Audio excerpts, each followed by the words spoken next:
Hello students, welcome to biomentics classes online. और अब हम कर रहे हैं सॉल्यूशंस के एमपीक्यू के कुछ चुनिंदा क्वेश्चंस तुम्हारे सामने लेकर के आए हैं और देखते हैं कि क्या क्या है। कोशिश की है मैंने कि सारे ही कॉन्सेप्ट से क्वेश्चन उठा पाऊं।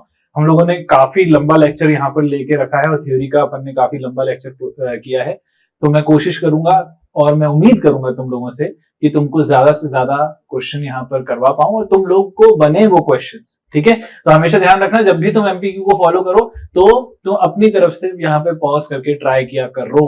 ठीक है, क्योंकि नहीं तो अगर तुम अपनी तरफ से कोशिश नहीं करोगे और हम बता देंगे तो फिर कोई मतलब नहीं निकलेगा। So try on your own. या तो तुम्हारे पास वो आ ही जाता है, शीट आ ही जाती है तुम्हारे पास, तो उसमें से पहले से ही करके आया करो और केवल वही क्वेश्चन देख लिया करो जिसमें कोई दिक्कत है या तुम्हें ऐसा लग रहा है कि इसमें कहीं मैंने कॉन्सेप्ट सही लगाया है कि नहीं लगाया है। If you want to confirm yourself कि मैंने सही किया है कि नहीं, तो जरूर देख लो इसको। तो इस तरीके से तुम अपना टाइम भी बचा सकते हो। Getting my point? तो यहाँ पर ये कर लो, है ना, क्योंकि देखो भाई लेक्चर्स तो बहुत लंबे लंबे होते हैं, मैं मानता हूँ, लेकिन क्या करूं भाई, अपने मैं ये सोचता हूँ कि भाई तुम तक जो है वो पूरी तरीके से दे दूं, जो दे पाऊं मैं दे सकता हूं, है ना, क्योंकि अपन साल भर में अपन को जो मिलना हो पाया है वो कंपेरेटिवली थोड़ा कम हो पाया है। तो अपन मिला हूं मैं तुमको और मैं चाहता हूं कि भाई मेरी तरफ से मैं जो दे सकता हूँ दूं। तो इस वजह से मैं थोड़े लेक्चर्स लंबे हो जाते हैं, I can feel it, but ठीक है, कोई बात नहीं। बढ़ते हैं अपन पहले क्वेश्चन की ओर। क्या है पहला question? Which of the following is dependent on temperature? ठीक है, बहुत ही सिंपल स्ट्रेट फॉरवर्ड क्वेश्चन है। Which of the following is dependent on temperature? Dependent on temperature मतलब ये ऐसे कॉन्सेंट्रेशन टर्म्स जो टेम्परेचर डिपेंडेंट हो। टेम्परेचर डिपेंडेंट वो होते हैं जो वॉल्यूम डिपेंडेंट होते हैं। तो वॉल्यूम डिपेंडेंट कौन सा है इसमें से? जिसके फॉर्मूले में वॉल्यूम आता है। तो मोलैरिटी का फॉर्मूला क्या होता है? Number of moles upon volume. Mole fraction का फॉर्मूला होता है n upon Na plus Nb N1 plus N2, है ना, ये होता है। वेट परसेंटेज होता है W by W, percentage W by W, यानी mass of solute upon mass of solution into 100। और मोलैरिटी होता है number of moles upon mass of solvent in kg, number of moles upon mass of solvent in kg. और अगर ऐसा है तो इसका मतलब ये है कि यहाँ पर केवल और केवल एक ही फॉर्मूला है जो मोलैरिटी का, जिसमें number of moles upon volume, जिसमें वॉल्यूम आ रहा है, इस वजह से टेम्परेचर डिपेंडेंट है। टेम्परेचर चेंज होगा, मोलैरिटी, वॉल्यूम चेंज होगा, वॉल्यूम चेंज होगा तो मोलैरिटी चेंज हो जाएगी। ठीक है, तो आंसर क्या हो जाएगा? A. What is the mole fraction of the solute in a 1 molal aqueous solution? ठीक है भाई, तो हमको दिया गया है 1 molal.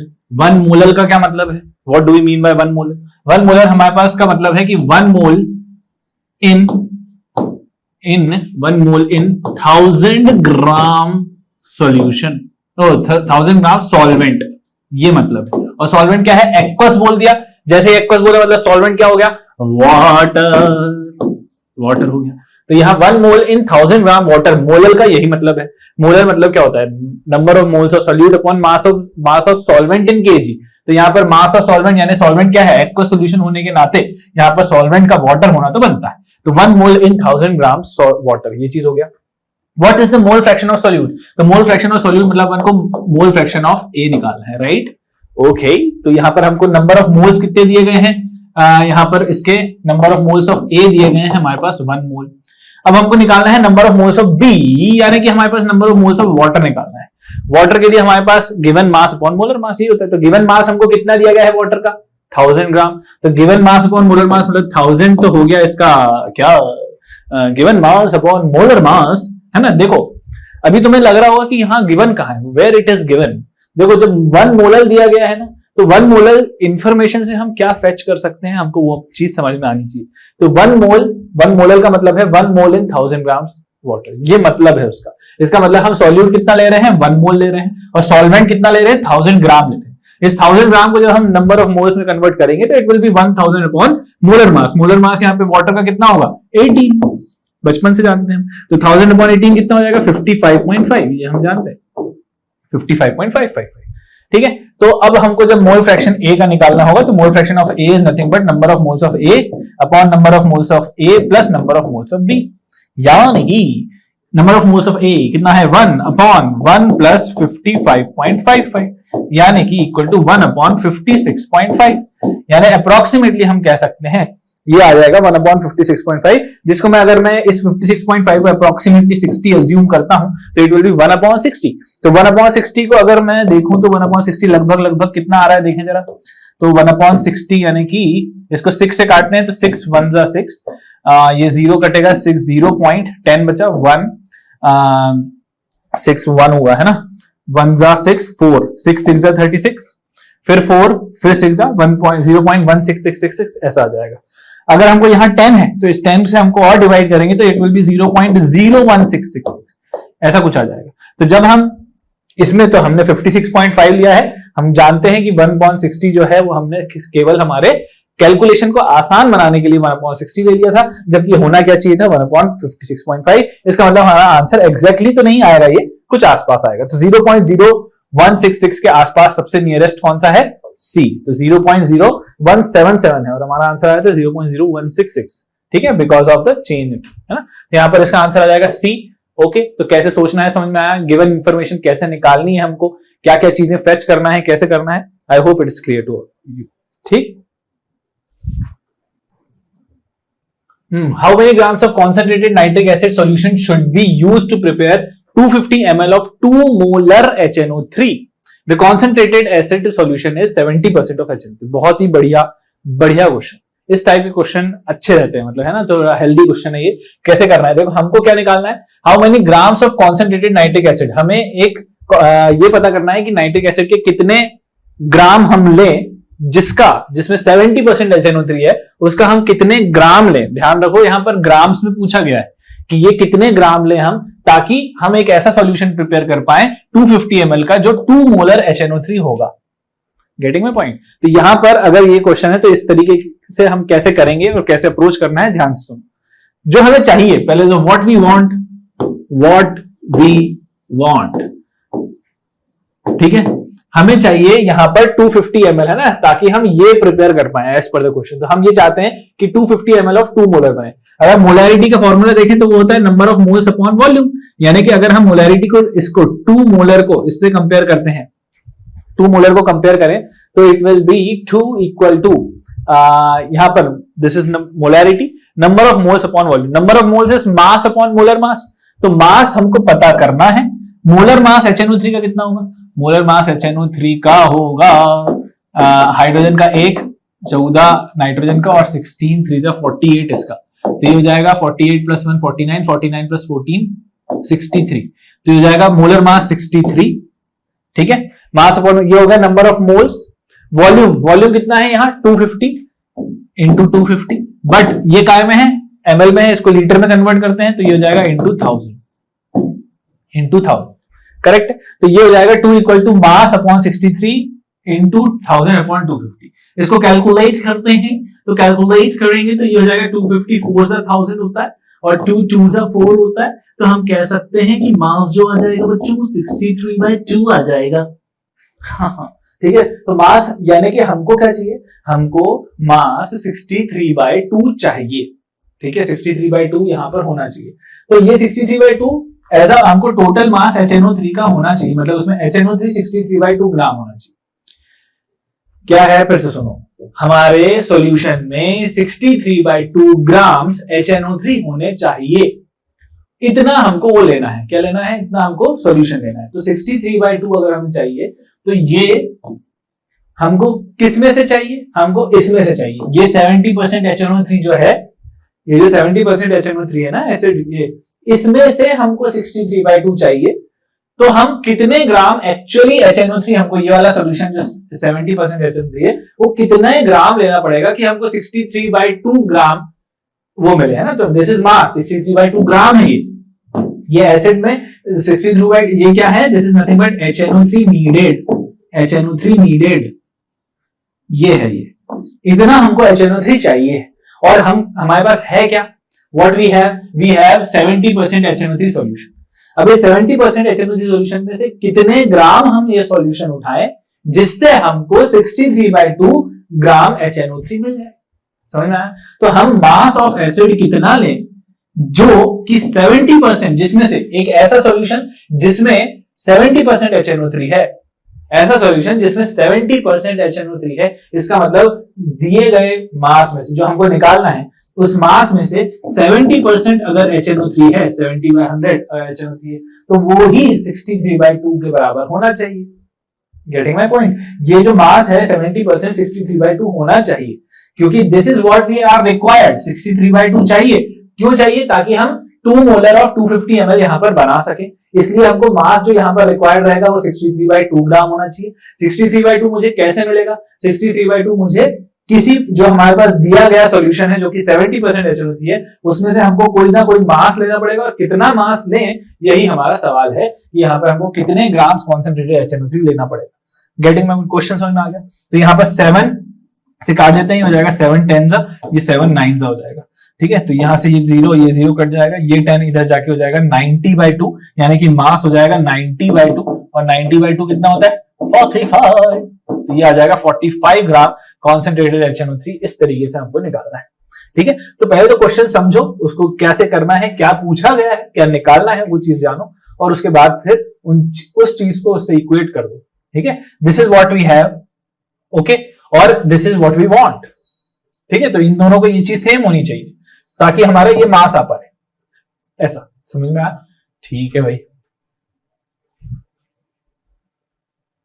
When pressure is increased at constant temperature, ठीक है, जब प्रेशर इंक्रीज होगा कांस्टेंट टेम्परेचर पर तो क्या होगा? Rate of Haber's process. अब देखो यहां पर ये मिक्स क्वेश्चन है, ठीक है, ऐसे क्वेश्चन भी आ सकते हैं जिसमें एक चैप्टर ये है तो सॉल्यूशंस का, है ना, अब सीधी बात में सॉल्यूशंस में डिस्कस कर रहे हैं, लेकिन इसमें इक्विलिब्रियम भी मिक्स है, इसमें लीच एडिटिव प्रिंसिपल के भी कॉन्सेप्ट लग रहे हैं। ठीक है, तो you have to be very clear in that also. तो यहाँ पर when pressure is increase at constant temperature, अगर प्रेशर बढ़ रहा है तो हमें पता है, अगर यहाँ पे देखो rate of Haber's process decreases, तो रेट ऑफ हैबर्स प्रोसेस की बात हो रही है, तो यहाँ पर रेट का प्रेशर से कोई लेना देना नहीं, तो इस वजह से यहां पर ये नहीं होगा। Solubility of a gas in liquid decreases, तो सॉल्युबिलिटी, अब सीधी सी बात है, प्रेशर और सॉल्युबिलिटी का क्या लेना देना है, तुम्हें ये पता होना चाहिए। तो solubility of gas in liquid जो होता है, mole fraction, it is directly proportional to the partial pressure of that gas. ठीक है, अबव लिक्विड, तो ये चीज हेनरीज लॉ है। तो ये चीज क्या है कि अगर प्रेशर कम होगा तो सीधी सी बात है सॉल्युबिलिटी भी कम हो जाएगी। तो सॉल्युबिलिटी, प्रेशर बढ़ने से यहां पर सॉल्युबिलिटी ऑफ गैस इंक्रीज होगी। यस, बिल्कुल सही है, सॉल्युबिलिटी बढ़ जाएगी, लेकिन यहां पर सॉल्युबिलिटी ऑफ सॉलिड, यहां पर सॉलिड तो नहीं, सॉलिड में सॉलिड की बात नहीं होगी, यहां पर सॉल्युबिलिटी ऑफ गैस की बात होगी, क्योंकि ये चीज जो होगा प्रेशर, तो सीधी सी बात है प्रेशर का जो असर है वो सिर्फ गैस पर पड़ता है। सॉलिड और लिक्विड तो वैसे भी इनकम्प्रेसिबल होते हैं, तो प्रेशर का वैसे भी सॉलिड और लिक्विड पर कोई फर्क नहीं पड़ेगा। ये रिएक्शन फॉरवर्ड जाएगी क्या, यहां पर देख लेते हैं, इसमें लिखा है ये रिएक्शन फॉरवर्ड जाएगी क्या, एक बार देख लेते हैं। तो फॉरवर्ड और बैकवर्ड के लिए हमें ये पता होना चाहिए कि सॉलिड, जब हम उसमें देखते हैं प्रेशर इंक्रीज का इक्विलिब्रियम पर क्या फर्क पड़ता है, वो चीज हम देखते हैं डेल्टा एनजी से। यानी कि अगर जहां पर प्रेशर बढ़ने से वहां पर जाएंगे जहां पर कम नंबर ऑफ मोल्स होंगे, तो यहां पर कम नंबर ऑफ मोल्स कहां है, गैसियस मोल्स यहां पर है रिएक्टेंट साइड, और यहां है प्रोडक्ट साइड। तो प्रेशर बढ़ने से ये चीज तो बैकवर्ड शिफ्ट होगी, लेकिन यहां लिखा है फॉरवर्ड शिफ्ट, इसलिए ये आंसर गलत हो गया, ये भी गलत हो गया, answer is B, because of Henry's law. What is the concept? Henry's law. ठीक, Henry's law, okay. In water saturated air, the mole fraction of water vapor is 0.02. Okay, तो वाटर सैचुरेटेड एयर है, मतलब कि यहां पर एक ऐसा है कि यहां पर जो टोटल प्रेशर है एयर के द्वारा, वो किस किस के द्वारा कंट्रीब्यूट हो रहा है, वो कंट्रीब्यूट हो रहा है partial pressure of water vapour plus partial pressure of हम कह सकते हैं partial pressure of dry air. Correct है, तो ड्राई एयर में पानी के वाटर वेपर्स होंगे, तब जाके वो ओवरऑल एयर यानी कि वाटर सैचुरेटेड एयर का वो बनाएगा। करेक्ट है, तो ये चीज तुम्हें, ये Dalton's law of partial pressure से वैलिड है कि यहां पर टोटल प्रेशर जो होगा वो इंडिविजुअल पार्शियल प्रेशर का सम होता है। ठीक है, तो अब हमसे पूछा गया है कि क्या निकालो, partial pressure of dry air निकालो, मतलब हमको ये चीज पता करनी है। ठीक है, अब पार्शियल वेपर प्रेशर, यहां पर पार्शियल वाटर वेपर क्या होगा, partial pressure by water vapour, तो उसके लिए हमको पहले तो देखें जरा एयर का कितना है, एयर का है 1.2 atm। ठीक है, और ये हमको पता करना है, तो अगर हमको ये पता करना है, this is what we have to find, तो अगर मुझे ये पता करना है तो अपन ऐसा लिखते हैं। ठीक है, थोड़ा आसान बनाते हैं दुनिया को, तो हम क्या सकते हैं, partial pressure by dry air is actually equal to P partial pressure of water vapour minus partial ये प्रेशर बाय एयर, है ना। नहीं नहीं नहीं, उल्टा सर, उल्टा क्या कर रहे हो, क्या कर रहे हो सर। यहां पर ये pressure by air, total pressure में से वाटर वेपर का माइनस कर दो तो यहां पर हमको एयर का प्रेशर मिल जाएगा। सिंपल है, टोटल में से पार्शियल माइनस करेंगे तो दूसरा मिल जाएगा, है ना। तो partial pressure by dry air ये हमको पता करना था, तो ये चीज इधर जाके माइनस हो जाएगी। टोटल प्रेशर कितना दिया गया है 1.2 minus partial pressure by water vapour. तो partial pressure by water vapour कैसे निकालेंगे, mole fraction into total pressure, mole fraction into total pressure. अब टोटल मोल फ्रैक्शन कितना होगा वो कैसे निकालेंगे, तो देखो भाई 0.02 यहां पर वाटर वेपर का है ना, मोल फ्रैक्शन ही दिया गया है, सीधा सीधा mole fraction of water vapour ही दे दिया इनने। तो यहां पर ये हो जाएगा 0.02 इंटू 1.2, क्योंकि 1.2 हमारा टोटल था, टोटल में से 0.02 हिस्सेदारी किसकी थी, वाटर वेपर की थी, और बाकी जो बची हुई थी वो इसकी होगी। ठीक है, तो यहां पर हम कह सकते हैं कि अब अगर हमको ये कैलकुलेट करना है तो हम इसमें से 1.2 कॉमन ले लेते हैं। तो 1.2 कॉमन ले लेंगे तो अंदर क्या आएगा 1 माइनस 0.02, और 1 माइनस 0.02 कितना होता है 1.2 इंटू 1 माइनस 0.98 ये हो जाएगा।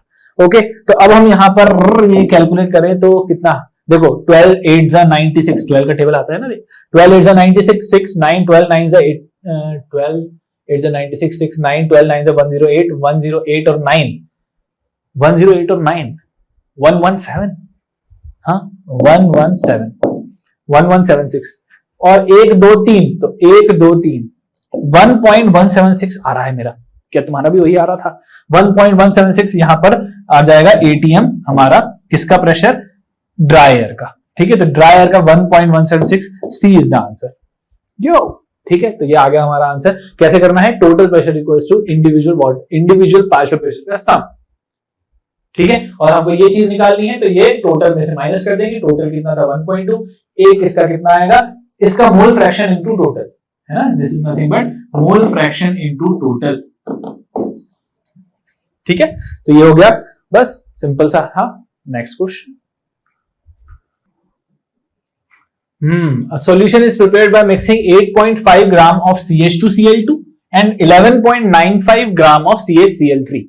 If the vapor pressure of CH2Cl2 and CHCl3 at 298 Kelvin and 415 ठीक है 415 and 200 millimeter Hg respectively, the mole fraction of CHCl3 in the vapor form is। क्या क्वेश्चन समझ में आया तुम्हें? बोले सर इतनी तेज पढ़ोगे तो क्या समझ में आएगा, लेकिन पॉज करके ट्राई करके पढ़ सकते हो खुद से, जितना टाइम लेना है ले लो। ठीक है, और solution is prepared by mixing 8.5, जो हमारे पास है CH2Cl2। अब CH2Cl2 और CHCl3, तो अगर मैं इसका मोलर मास निकाल लूं जरा तो ये जाएगा 12 प्लस 2 प्लस 35.5 तो 71, तो 71 प्लस 2 73 प्लस 2 12 दैट इज 85 आ जाएगा। और CHCl3 का ये हो जाएगा 1 मतलब 12 प्लस 1 प्लस 35.5 क्लोरीन का होता है इनटू, अगर मैं एक काम करता हूं इसको मैं Cl2 को 2 Cl का 71 होगा और 1 Cl और है तो 35.5 होगा, है ना। इसको अगर मैं यहां पर कर लेता हूं तो 12 और 1 13, 71 और 13 होते हैं 84 मतलब 84, ये 84 हो गया। 84 में 30 और ऐड कर देता हूं मैं, तो 84 में 30 ऐड करें तो होता है बच्चे 114, 114 और 114 में 5 यानी कि 119.5 आएगा, 119.5 इसका यहाँ पर मोलर मास रहेगा 119.5। ठीक है ठीक है ठीक है ठीक है, ओके ओके ठीक है भाई, ओके। अब क्या क्या इससे क्या, तो देखो इससे नंबर ऑफ मोल्स आ सकते हैं ना। CH2Cl 8.5 ग्राम, तो 8.5 ग्राम को अगर मैं मास अपॉन मोलर मास करूं तो नंबर ऑफ मोल्स, यानी कि इसको मैं अगर 1 बोल देता हूं और इसको मैं 2 बोल देता हूं तो number of moles, first number of moles कितने हो जाएंगे यहाँ पे 8.5 अपॉन 85 दैट इज 0.1 मोल्स। समझ में आया? फिर से बताओ 8.5 अपॉन 85 0.1 हुआ, तो नंबर क्यों मास अपॉन मोलर मास, मास अपॉन मोलर मास करेंगे नंबर ऑफ मोल्स आ जाएंगे, तो ये हो जाएगा n = 0.1। यहाँ पर CHCl3 की बात करते हैं तो ये 1119.5 और ये हमको 11.95 दिया गया है, मतलब यहाँ पर भी हम कह सकते हैं N2 जो होगा वो भी 0.1 होगा। ठीक है, तो टोटल नंबर ऑफ मोल्स कितने हो जाएंगे, n total number of moles होंगे 0.1 प्लस 0.1 इज इक्वल टू 0.2, है ना। ठीक है, अब इससे क्या फायदा, इससे फायदा क्या, देखो vapour pressure of CH2Cl2 and CHCl3 are 415 and 200, यानी कि ये वो हैं जो ये जब प्योर लिक्विड थे ना, जब CH2Cl2 प्योर लिक्विड था तब उसका P0 है ये, this is nothing but P01 बोल देते हैं क्योंकि CH2Cl2 को हमने 1 बोला था, राइट, और CHCl3 को हमने 2 बोला है, मतलब ये P02 हो जाएगा। तो P01 और P02 हमारे पास अवेलेबल है, ओके, तो ये हो जाएगा यहाँ पर P01 P02।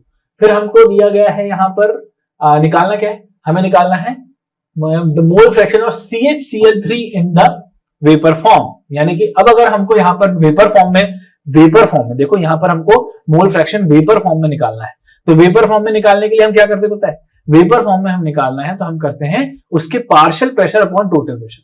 तो ध्यान रखना, जब ये मोल फ्रैक्शन इन लिक्विड नहीं है, very important, this is not in liquid. पता चला तुमने बोला गया है मोल फ्रैक्शन ऑफ CHCl3, तो पता चला मोल फ्रैक्शन यहाँ पे 0.1 अपॉन 0.2 करके तुमने आंसर 1/2 इक्वल टू 0.5 कर दिया, तुम्हारा आंसर गलत हो जाएगा।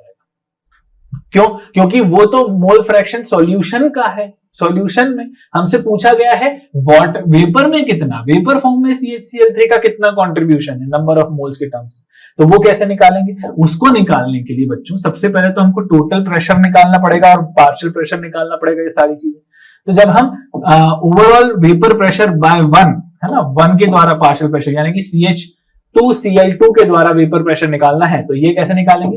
ये निकलेगा P01 into mole fraction of 1, ठीक है, और P2 कैसे निकलेगा, मतलब CHCl3 का कैसे निकलेगा, it will B P02 into mole fraction of 2, समझ रहे हो बात को?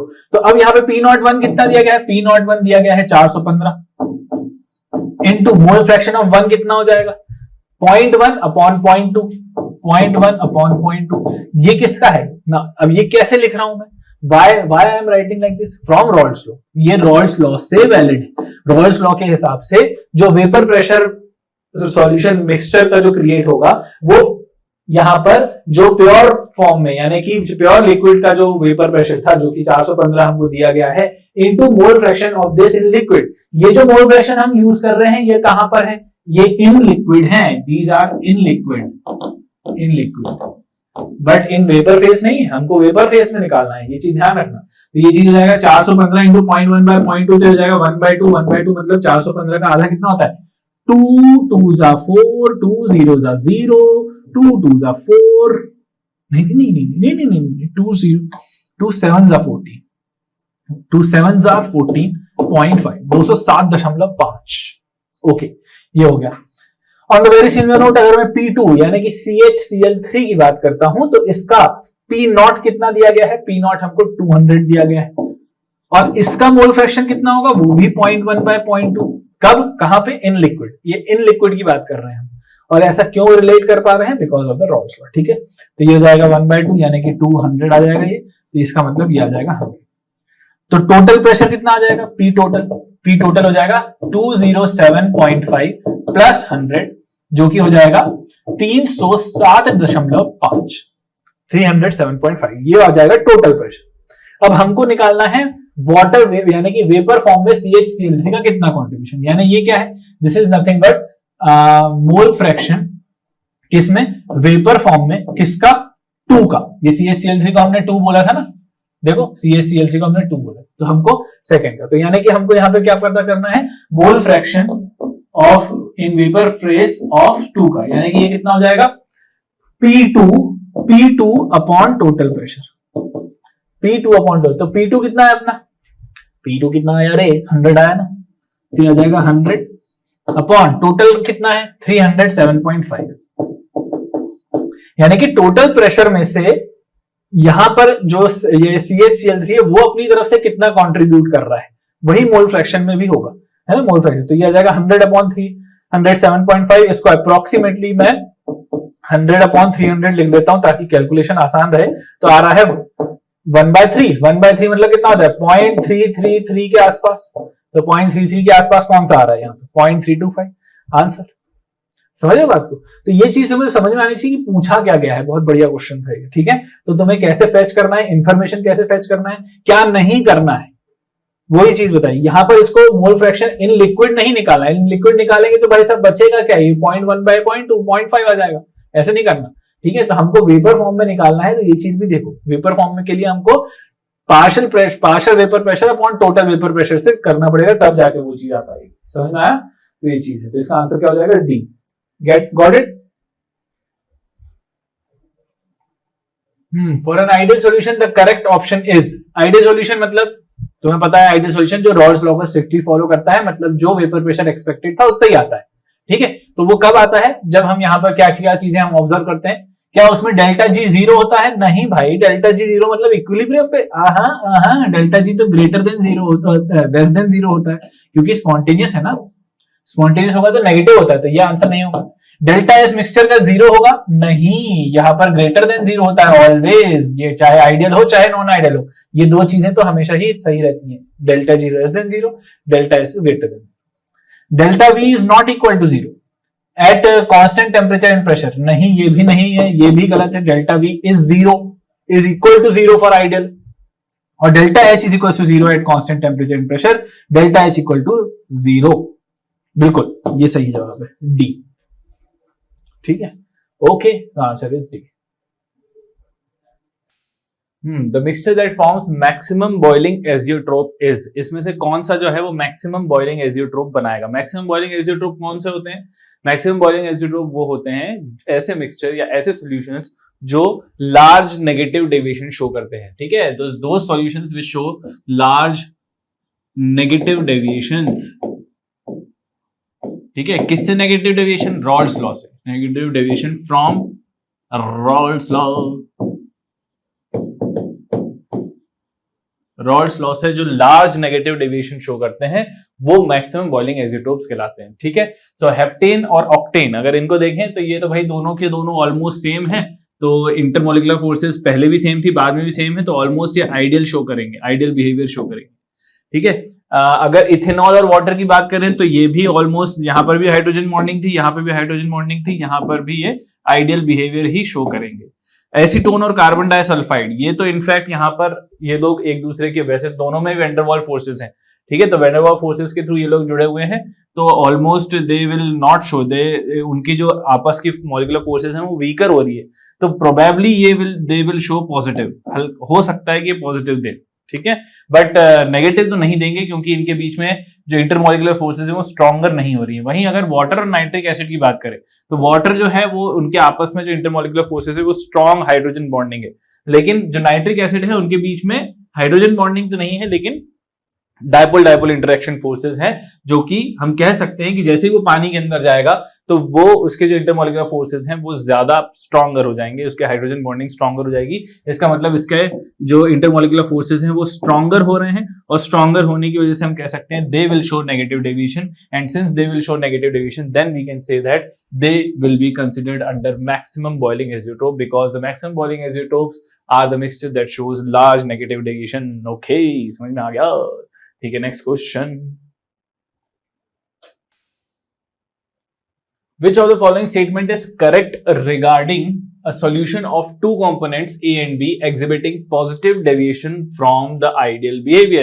तो ये जो positive deviation है इसके बारे में हमको बताना है कि A and B जो exhibiting positive deviation from ideal behavior ये हमको यहाँ पर शो करना है, या इसमें से कौन सा स्टेटमेंट जो है वो करेक्ट है रिगार्डिंग द पॉजिटिव डेविएशन। अब पॉजिटिव डेविएशन कब होगा, जब ज्यादा वेपर प्रेशर बनेगा, यानी कि रॉल्स लॉ के अकॉर्डिंग जितना हमने कैलकुलेट किया था उससे कहीं ज्यादा वेपर प्रेशर बन रहा है। ज्यादा वेपर प्रेशर तब बनेगा जब चीज ज्यादा वॉलेटाइल हो पाएगी, यानी कि जिसकी वॉलेटिलिटी इंक्रीज होगी।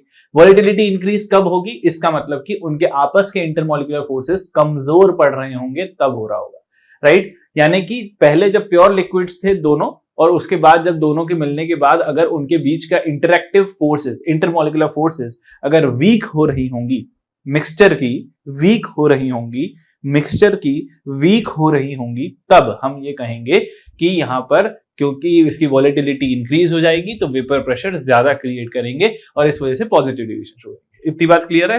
तो हम उसी हिसाब से देखेंगे कि इंटरमॉलिक्यूलर फोर्सेस के साथ है, तो ए क्या बोल रहा है, intermolecular attractive forces between A and B, यानी कि ये प्योर लिक्विड है ना, प्योर लिक्विड्स की यहां पर जो इंटरमॉलिक्यूलर फोर्सेस हैं वो stronger than those between A and B. Yes, बिल्कुल सही बात है और यही इसका आंसर हो जाएगा क्योंकि हमसे करेक्ट स्टेटमेंट ही पूछा गया है। तो हम यहां पर बताएंगे क्योंकि ए और बी यानी कि ये मिक्सचर है, ये मिक्सचर है और मिक्सचर जो है वो वीक होगा, है ना, तब या ये वीक होगा ऐसा कहें, या जो प्योर लिक्विड है वो स्ट्रॉन्गर होंगे ऐसा कहें, एक ही बात है ना।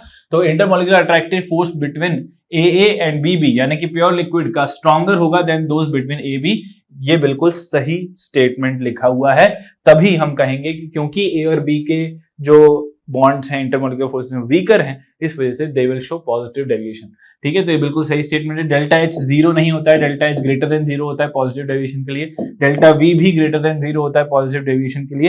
Intermolecular attractive force between A B B are equal to those between, equal तो नहीं होंगे क्योंकि इक्वल तो आइडियल के केस में होते हैं, अगर आइडियल होता है तो होता है, आइडियल बिहेवियर शो करेगा, तो ये भी हमारा आंसर नहीं होगा। पॉजिटिव डेविएशन के लिए पहला स्टेटमेंट ही हमारा ट्रू स्टेटमेंट है। Clear? If the molality of the dilute solution is doubled, the value of molar depression constant will be, ठीक है। If the molality of the dilute solution is doubled, जब molality को अगर हमने double कर दिया तो उसका जो मोलर डिप्रेशन कांस्टेंट है KF, उस पर क्या फर्क पड़ेगा? कोई फर्क नहीं पड़ेगा। क्यों?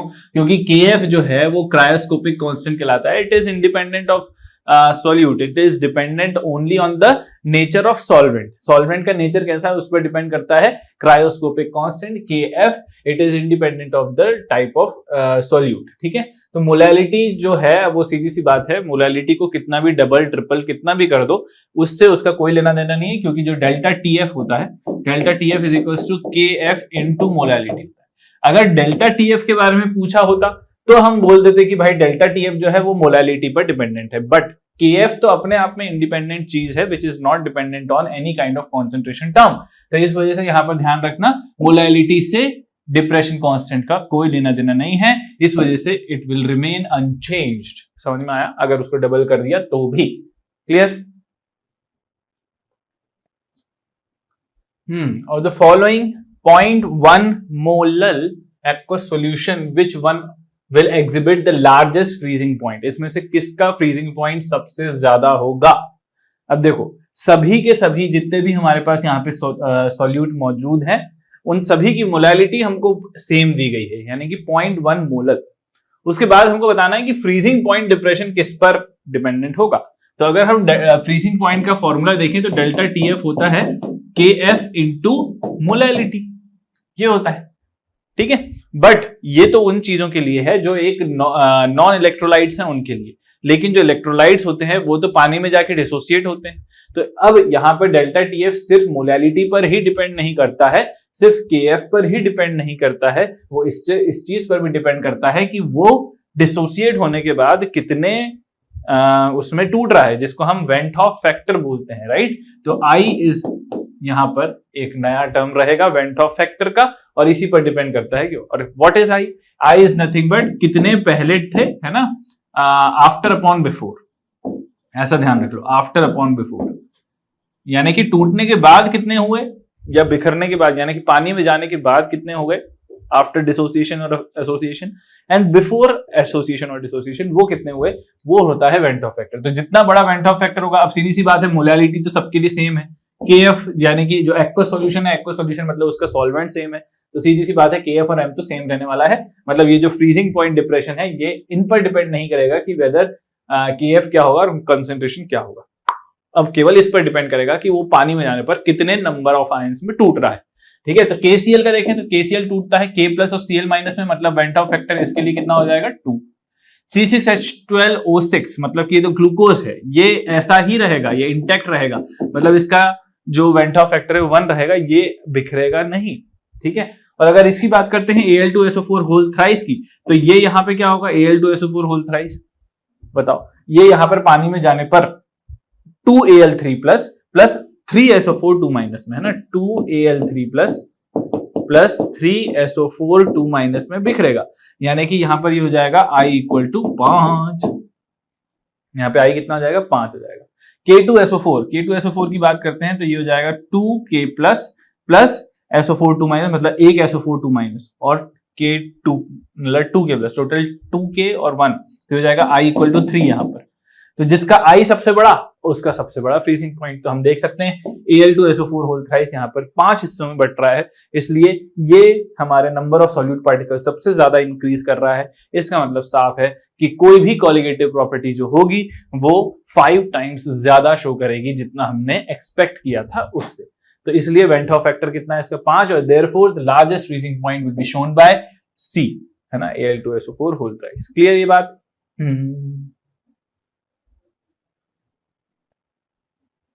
The density of 2 molar aqueous solution of NaOH is 1.28 gram पर सेंटीमीटर क्यूब। ठीक है भाई। The molality of the solution is, ठीक है भाई, बहुत बढ़िया क्वेश्चन है। यहाँ पर inter conversion of concentration terms का क्वेश्चन है, इससे रिलेटेड क्वेश्चंस आ सकते हैं और आना चाहिए तुमको भी, काफी इजी है होते हैं। ठीक है, सिंपली हमको डेफिनेशंस पता होनी चाहिए कि क्या कह रहा है वो।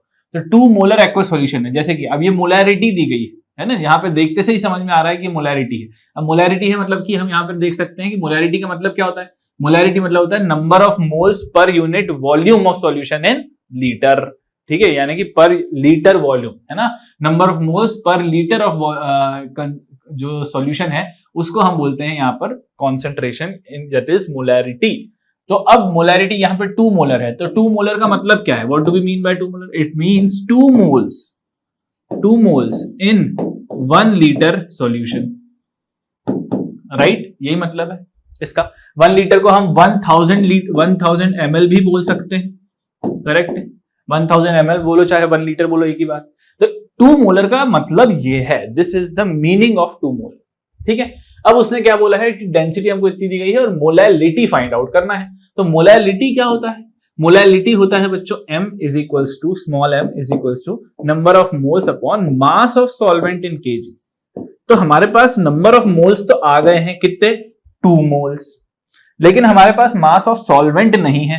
अब भाई मास ऑफ सॉल्वेंट कैसे पता करेंगे बताओ? मास ऑफ सॉल्वेंट हम कैसे पता करें? मास ऑफ सॉल्वेंट निकालना है। तो हमारे पास ये जो चीज दी गई है 1000 ml, ये सॉल्यूशन का वॉल्यूम दिया गया है, वो भी किसका? सॉल्यूशन का, सॉल्वेंट का भी नहीं, सॉल्यूशन का। तो अब यहां पर क्या करना है हमको? ये 1000 ml को हमको क्या करना पड़ेगा? एक्वस सॉल्यूशन है, तो हमको यहां देखना पड़ेगा कि किसी तरीके से इसको ग्राम में लेके आ जाए।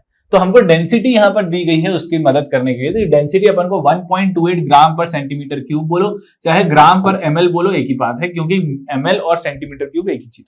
ठीक है, ओके। तो इसका मतलब क्या है? What do we mean by 1.28 gram per millilitre? इसका मतलब क्या है? इसका मतलब ये है कि 1 ग्राम या 1.1 ml जो होगा, 1 ml वो 1.28 ग्राम का होगा। इसका मतलब ये है ना, कि 1 ml इस सॉल्यूशन का जो मास है, 1 ml इस सॉल्यूशन का जो वॉल्यूम है वो 1.28 ग्राम का होगा। अगर हमको इस वॉल्यूम को, इसका मतलब क्या है? इस इंफॉर्मेशन का मतलब ये है कि 1 ml of this solution is actually 1.28 gram. Why? Because इसकी डेंसिटी है 1.28 ग्राम पर मिलीलीटर। ठीक है, तो अब 1 ml अगर 1.28 ग्राम का है तो 1000 ml सॉल्यूशन कितने ग्राम का होगा? ये सवाल है। Getting my point? तो यहां पर अब 1 ml जो है वो 1.28 का है, तो 1000 ml मतलब कितने ग्राम हो जाएंगे? 1000 इंटू 1.28, है ना, क्योंकि 1 ml अगर इतने का है तो 1000 कितने का होगा? 1000 इंटू 1.28 ग्राम, करेक्ट? इसका मतलब 1280 ग्राम। तो ये सॉल्यूशन का मास आ गया हमारा, सॉल्यूशन का मास आ गया। लेकिन क्या मुझे यहां पर सॉल्यूशन का मास लिखना है? नहीं, मुझे तो सॉल्वेंट का मास लिखना है, करेक्ट है? अगर मुझे सॉल्वेंट का मास लिखना है तो मैं क्या करूंगा उसके लिए? मुझे सॉल्वेंट का मास निकालने के लिए, मास ऑफ सॉल्वेंट निकालने के लिए मुझे क्या करना पड़ेगा? मुझे मास ऑफ सॉल्यूशन में से मास ऑफ सॉल्यूट को माइनस करना पड़ेगा। अब आप सोच रहे होंगे कि सर मास ऑफ सॉल्यूशन तो आपने निकाल दिया बड़े चतुराई से, 1280 ग्राम, लेकिन सॉल्यूट का मास कहां से आएगा? वो तो हमको दिया ही नहीं। तो हम क्या करेंगे? अब जो सॉल्यूट की जो भी चीज दी गई है उस पर जरा फोकस तो करो। क्या दी गई है? वो दी गई है 2 मोल्स, यहां पर ना 2 मोल्स दिए गए हैं। तो नंबर ऑफ मोल्स दिए गए हैं हमको सॉल्यूट के। सॉल्यूट कौन है? सॉल्यूट हमारा NaOH। उसका मोलर मास भी हमारी हेल्प के लिए दिया गया है 40। ठीक है, तो अब हमारे पास नंबर ऑफ मोल्स है, हमारे पास उसका मोलर मास है, तो क्या हम उसका मास नहीं निकाल सकते? बताइए बताइए। तो यहां पर हम निकाल सकते हैं। तो यहां पर हम निकाल सकते हैं कैसे? नंबर ऑफ मोल्स होते हैं मास अपॉन मोलर मास। तो अब सीधी सी बात है, मास का मतलब हो जाएगा number of moles into molar mass. तो नंबर ऑफ मोल्स कितने हैं? 2, मोलर मास कितना है? 40, यानी कि 80 ग्राम हो गया, है ना। मोलर मास का मतलब ये होता है ना, 1 मोल का मास। तो 1 मोल का मास अगर 40 है तो 2 मोल का मास 80 होगा। तो हमारे पास सॉल्यूट का मास भी आ गया है। This is nothing but solute का मास। और ये क्या है? सॉल्यूशन का मास। तो अगर मैंने सॉल्यूशन में से सॉल्यूट माइनस कर दिया तो मुझे मास ऑफ सॉल्वेंट मिल जाएगा। करेक्ट है, यानी कि 1280 ग्राम जो थे वो मेरे सॉल्यूशन के थे, और मास ऑफ सॉल्यूट कितना आया मेरा? 80 ग्राम। 80 ये हो गया। तो ठीक है, समझ में आ रहा है ना। तो इसमें से अगर अपन माइनस कर देंगे तो कितना हो जाएगा? ये 1200 तो 1200 ग्राम आया मास ऑफ सॉल्वेंट। तो अब हमको यहां पर मोलैलिटी निकालना है, तो मोलैलिटी के फॉर्मूले में लिख देते हैं number of moles of solute. तो कितने दिए हैं? 2 मोल्स। तो यहां पर नंबर ऑफ मोल्स हो जाएंगे 2 अपॉन यहां पर सॉल्वेंट कितना है? 1200 ग्राम। 1200 1200 ग्राम आ गया। लेकिन हमको यहां पर मास ऑफ सॉल्वेंट इन केजी लिखना रहता है। जब केजी लिखना है तो उसको सीधी सी बात है 1000 से डिवाइड करेंगे, यानी कि हम यहां पर इस 1200 को डिवाइड बाय 1000 करेंगे तो वो जाके मल्टीप्लाई हो जाएगा। ठीक है, तो ये हो जाएगा 1200 अपॉन 1000। तो ये आ जाएगा केजी में। ओके, तो अब यहां पे कैलकुलेट कर लेते हैं, यही हमारा आंसर होगा, फाइनल आंसर। तो ये 2 0 गए, ये 2 0 गए। ओके, 20/12 20/12 को हम लिख सकते हैं 2 6 यानी कि ये हो जाएगा 10/6 10/6 यानी कि 5/3। करेक्ट है, 5/3 मतलब 3 1 3.67 1.67 मोलर। डी इसका आंसर होगा। समझ में आया कैसे निकालना है? पूरी प्रोसेस समझ में आई। बहुत इजी क्वेश्चन था, लेकिन अपन ने थोड़ा सा एक्सटेंडेड फॉर्म में इसको समझा है ताकि तुम इसकी बारीकियों को समझ पाओ कि जो भी इंफॉर्मेशन हमको दी गई है, 2 मोलर दिया गया है, एक्वस दिया गया है, एक्वस दिया है तभी हमने सॉल्वेंट को वाटर माना। यहां पर सॉल्वेंट को है ना, कभी कभी ऐसे सॉल्वेंट को वाटर माना है, तो क्यों मानना है? क्योंकि एक्वस सॉल्यूशन है। NaOH की यहाँ पर डेंसिटी दी गई है, तो इसका क्या मतलब है? इससे हम क्या क्या फेच कर सकते हैं? 2 मोलर दिया गया है, तो इसका क्या मतलब है? इससे क्या क्या फेच कर सकते हैं? ये लिखा है 2 मोलर मतलब 2 moles in 1 litre. 1.28 gram per millilitre मतलब 1 ml जो है वो 1.28 ग्राम का है। इस तरीके से हमको इन्फॉर्मेशन को यूज करना है। फिर हमको मोलैलिटी निकालनी है, तो अगर निकालना है तो क्या आखिर निकालना क्या है हमको? तो जो भी हमको निकालना है उसके अकॉर्डिंग हम लोग हमारी चीजों को निकालेंगे। फिर हमको मास ऑफ सॉल्वेंट निकालना था, तो कैसे निकालना पड़ेगा? सॉल्यूशन में से सॉल्यूट माइनस करना पड़ेगा। फिर सॉल्यूट अगर हमको नहीं दिया गया है तो 2 मोल से हमको किस तरीके से उसको मास में कन्वर्ट करना है वो हम जानते हैं। तो ये सारी चीजें तुम सब जानते हो, ठीक है। लेकिन इन सारी चीजों को एक साथ एक जगह यूज कैसे करना है, वो वही खेल है, वही खेल हो जाता है, ठीक है। तो ये चीज है, इस तरीके से करना है क्वेश्चन को, ठीक है। और प्रैक्टिस करना है इससे related. The correct option for the value of vapor pressure of a solution at 45 degrees Celsius with benzene to octane in molar ratio 3:2 is तो भाई साहब यहां पे मोलर रेशो का मतलब यहां पे तुमको पता होना चाहिए। मोलर रेशो का मतलब है यहां पर N1, मतलब यहां पे 2 चीजें हैं, कौन कौन है? बेंजीन टू ऑक्टेन, मतलब N, अगर मैं बेंजीन को 1 बोल देता हूं और ऑक्टेन को 2 बोलता हूं, तो N1:N2 दिया गया है हमको 3:2, ठीक है। तो ध्यान रखना ये N1:N2 दिया गया है, this is not mole fraction, ये मोल फ्रैक्शन नहीं है। ओके, क्लियर, ठीक है। तो ये मोल फ्रैक्शन नहीं है, तो हम क्या करें? देखो भाई, for vapour pressure of benzene यहां पर हमको दिया गया है, ये प्योर बेंजीन, मतलब हम कह सकते हैं this is nothing but P01 है ये, है ना। और यहां पर दैट ऑफ ऑक्टेन यानी कि P02 यहां पर दिया गया है, this is P02। Assume ideal gas यहां पर हमको देखना है, आइडियल गैस, हाँ ठीक है। तो अब यहां पर देखो, अगर ऐसा है तो हमको यहां पर क्या निकालना है? Vapour pressure. Correct option for the value of vapour pressure of the solution, vapour pressure of solution. अब वेपर प्रेशर ऑफ सॉल्यूशन क्या होता है? वेपर प्रेशर ऑफ सॉल्यूशन वो होगा P, जिसमें हम बोलेंगे कि P ऑफ, या आइडियल गैस नहीं, आइडियल सॉल्यूशन होना चाहिए, ठीक है, आइडियल सॉल्यूशन, ठीक है। This is not ideal gas but ideal solution.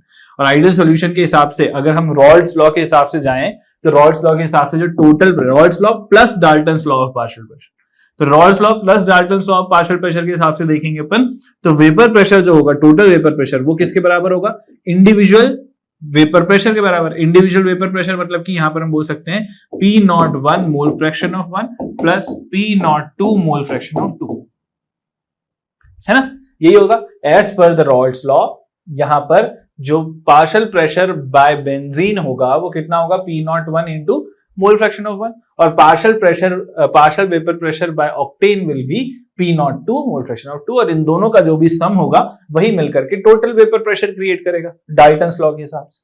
तो यहां पर हम देख लेते हैं ये कितना होगा P01 mole fraction of 1, P01 mole fraction, P01 कितना दिया गया है 280, तो ये हो जाएगा 280 इंटू 1 का मोल फ्रैक्शन यानी कि बेंजीन का मोल फ्रैक्शन। अब बेंजीन, ये देखो बेंजीन है ना, N1:N2 है, तो हम बोल सकते हैं अगर N1:N2 यानी कि हम बोलते हैं अगर N1 इक्वल टू 3 है और N2 इक्वल टू 2 है, तो हम बोल सकते हैं N1 प्लस N2 कितना होगा 5 होगा, तो N1 upon N1 plus N2 वो कितना हो जाएगा, या इसको डायरेक्टली तुम लिख सकते हो मोल फ्रैक्शन ऑफ 1 यानी N1 upon N1 plus N2, यानी कि N1 कितना है 3 अपॉन N1 प्लस N2 कितना होगा 3 प्लस 2 5, समझ रहे बात को, प्लस P02 मतलब वेपर प्रेशर प्योर लिक्विड, इसका वेपर प्रेशर कितना है ऑक्टेन का 420 इंटू मोल फ्रैक्शन ऑफ 2, मतलब कि 2/5, तो ये कितना हो जाएगा 2/5, गेटिंग इट, तो ये चीज हो जाएगी। हाँ भाई साहब, तो अब हम यहां पर ये देखें तो ये हो जाएगा 5 इसको काट दें तो 5 कितने जा 280, 5 जा 25, 3 बचा 5 6 जा 30, ठीक है, और 5 8 जा 40 और 5 4 जा 20, ठीक है भाई साहब, ओके। 56 इंटू 3, 6 3 जा 18 का 8 1, 5 जा 15 1 16 प्लस 84 2 जा 4 2 जा 8 8 2 जा 16 168 आ गए, दोनों की तरफ से बराबर वेपर प्रेशर क्रिएट हो रहा है। सम करेंगे तो कितना आ जाएगा 160 320 और 16 336 336 आ जाएगा, ये 168 plus 168 336 mmHg। Okay, so this is the total vapour pressure. यहां पर हमने लगाया Dalton's law plus Rawls law, ठीक है, तो क्या होता है Rawls law P0A mole fraction of A, ठीक है, बस समझ गए तुम। The mixture which shows positive deviation from Raoult's law is, तो भाई पॉजिटिव डेविएशन के बारे में बताना है। पॉजिटिव डेविएशन मतलब कि हम यहां पर हमको वॉलेटिलिटी इंक्रीज करवानी पड़ेगी, यानी कि हमको ऐसा देखना पड़ेगा जिसमें मिक्स करने के बाद जो सॉल्यूशन बन रहा है वो इसमें इंटरमॉलिक्यूलर फोर्सेस जो है वो कमजोर हो रहे हैं, ये बात जानना है। मतलब AB के interactions must be weaker then AA के इंटरेक्शन, यानी कि प्योर लिक्विड A और प्योर लिक्विड B के जो इंटरेक्शंस हैं उससे कमजोर होने चाहिए मिक्सचर के, तभी हम कहेंगे कि पॉजिटिव डेविएशन शो करेगा। तो देखें जरा बेंजीन और टोल्यूइन, अगर बेंजीन और टोल्यूइन को देखें तो दे आर ऑलमोस्ट दोनों की दोनों नॉन पोलर है, दोनों के दोनों पहले भी वैन डेर वाल्स थे बाद में भी थे, तो ये ऑलमोस्ट सिमिलर बिहेवियर शो करेंगे, इसलिए ये आइडियल बिहेवियर शो करेंगे, ठीक है। इनका मोलर मास भी सेम है और इनका क्या बोलते हैं जो आपस में इंटरमॉलिक्यूलर फोर्सेस हैं वो पहले और बाद में दोनों में सेम रहेंगी, इसलिए ये आइडियल बिहेव करेंगे। एसीटोन और क्लोरोफॉर्म के बारे में जाने तो एसीटोन कैसा होता है C++OCH3 ये एसीटोन होता है, और क्लोरोफॉर्म के बारे में जानकारी लें तो ये होता है CHCl तो अगर हम यहां पर ध्यान से देखें तो क्योंकि यहां पर क्लोरीन के यहां पर 3 है तो बहुत ही तगड़ी यहां पर पोलैरिटी क्रिएट होगी, और पोलैरिटी क्रिएट होने की वजह से यहां पर ये जो होगा ये अच्छा खासा पार्शियल पॉजिटिव क्रिएट होगा, और वहीं पे यहां पर भी ऑक्सीजन में देखें तो यहां पर भी ये पार्शियल नेगेटिव यहां पर भी अच्छा खासा क्रिएट होगा। तो हम बोल सकते हैं कि पहले अगर केवल एसीटोन्स की बात करें जिसमें एसीटोन के मॉलिक्यूल्स हैं वो सब आपस में वैन डेर वाल्स फोर्सेस के थ्रू जुड़े हुए हैं, क्योंकि there is no such strong intermolecular forces, ठीक है। और वहीं अगर इनकी बात करते हैं यहां पर भी हम कहेंगे कि यहां पर भी ये वैन डेर वाल्स फोर्सेस के थ्रू जुड़े हुए हैं। क्लोरोफॉर्म अगर इंडिविजुअली प्योर क्लोरोफॉर्म की बात करें तो, लेकिन जब ये आपस में मिलेंगे, है ना, जब ये यहां पर आपस में मिलेंगे तो इस पार्शियल नेगेटिव और पार्शियल पॉजिटिव की वजह से यहां पर एक स्ट्रॉन्ग बॉन्डिंग क्रिएट होगी, जिसकी वजह से हम बोलेंगे कि इनके आपस में मिक्स करने के बाद इनके जो इंटरमॉलिक्यूलर फोर्सेस हैं वो स्ट्रॉन्ग हो रहे हैं। तो यहां पर क्योंकि ये स्ट्रॉन्गर वर्जन हो रहा है इनका, तो स्ट्रॉन्ग होने की वजह से तो यहां पर इनकी वोलेटिलिटी कम हो जाएगी, वोलेटिलिटी विल डिक्रीज, और वोलेटिलिटी डिक्रीज होने से ये नेगेटिव डेविएशन शो करेंगे, मतलब कि जितना वेपर प्रेशर उतना नहीं बनाएंगे, कम बनाएंगे, तो ये हमारा आंसर नहीं होगा। क्लोरोइथेन और ब्रोमोइथेन की बात करें तो ये भी ऑलमोस्ट सिमिलर इनका मोलर मास है, सिमिलर इनका कैरेक्टरिस्टिक है, there is no such change before and after, and therefore similar होने की वजह से, both before and after similar होने की वजह से हम बोलेंगे they will show ideal behaviour, almost ideal behaviour show करेंगे क्लोरो इथेन एंड ब्रोमोइथेन, और इनका मोलर मास भी तब बहुत ज्यादा डिफरेंस नहीं। इथेनॉल और ब्रोमो एसीटोन की बात करें, इथेनॉल और एसीटोन की, तो इथेनॉल में यहां पर हाइड्रोजन बॉन्डिंग है और यहां पर एसीटोन में क्या है, एसीटोन में हम बोलेंगे कि वैन डेर वाल्स फोर्सेस है।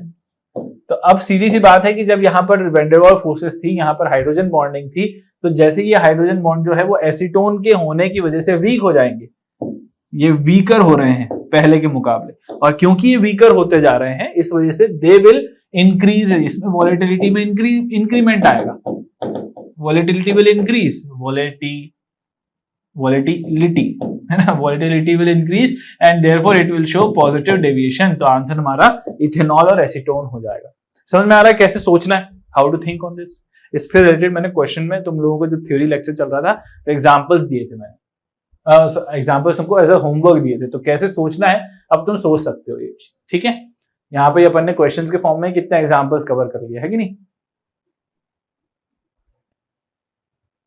Which of the following statement about the composition of vapor over an ideal 1:1 mixture, molar mixture है ना, ideal 1:1 molar mixture of benzene and toluene is correct? इसमें से कौन सा जो है वो करेक्ट होगा। Assume that the temperature is constant at 25 degree Celsius, यहाँ पर हमको बताना है, और वेपर प्रेशर का डेटा हमको प्योर लिक्विड बेंजीन का दिया गया है 12.8 और टोल्यूइन का 3.85 किलो पास्कल, ठीक है। तो अब हमको यहां पर बताना है कि कौन कितना ज्यादा कंटेंट कर रहा है, यानी कि अगर जो टोटल मिक्सचर होने के बाद कौन अपनी तरफ से ज्यादा वेपर प्रेशर क्रिएट करेगा, उसके बारे में हमको यहां पर चर्चा करनी है, ध्यान देना है।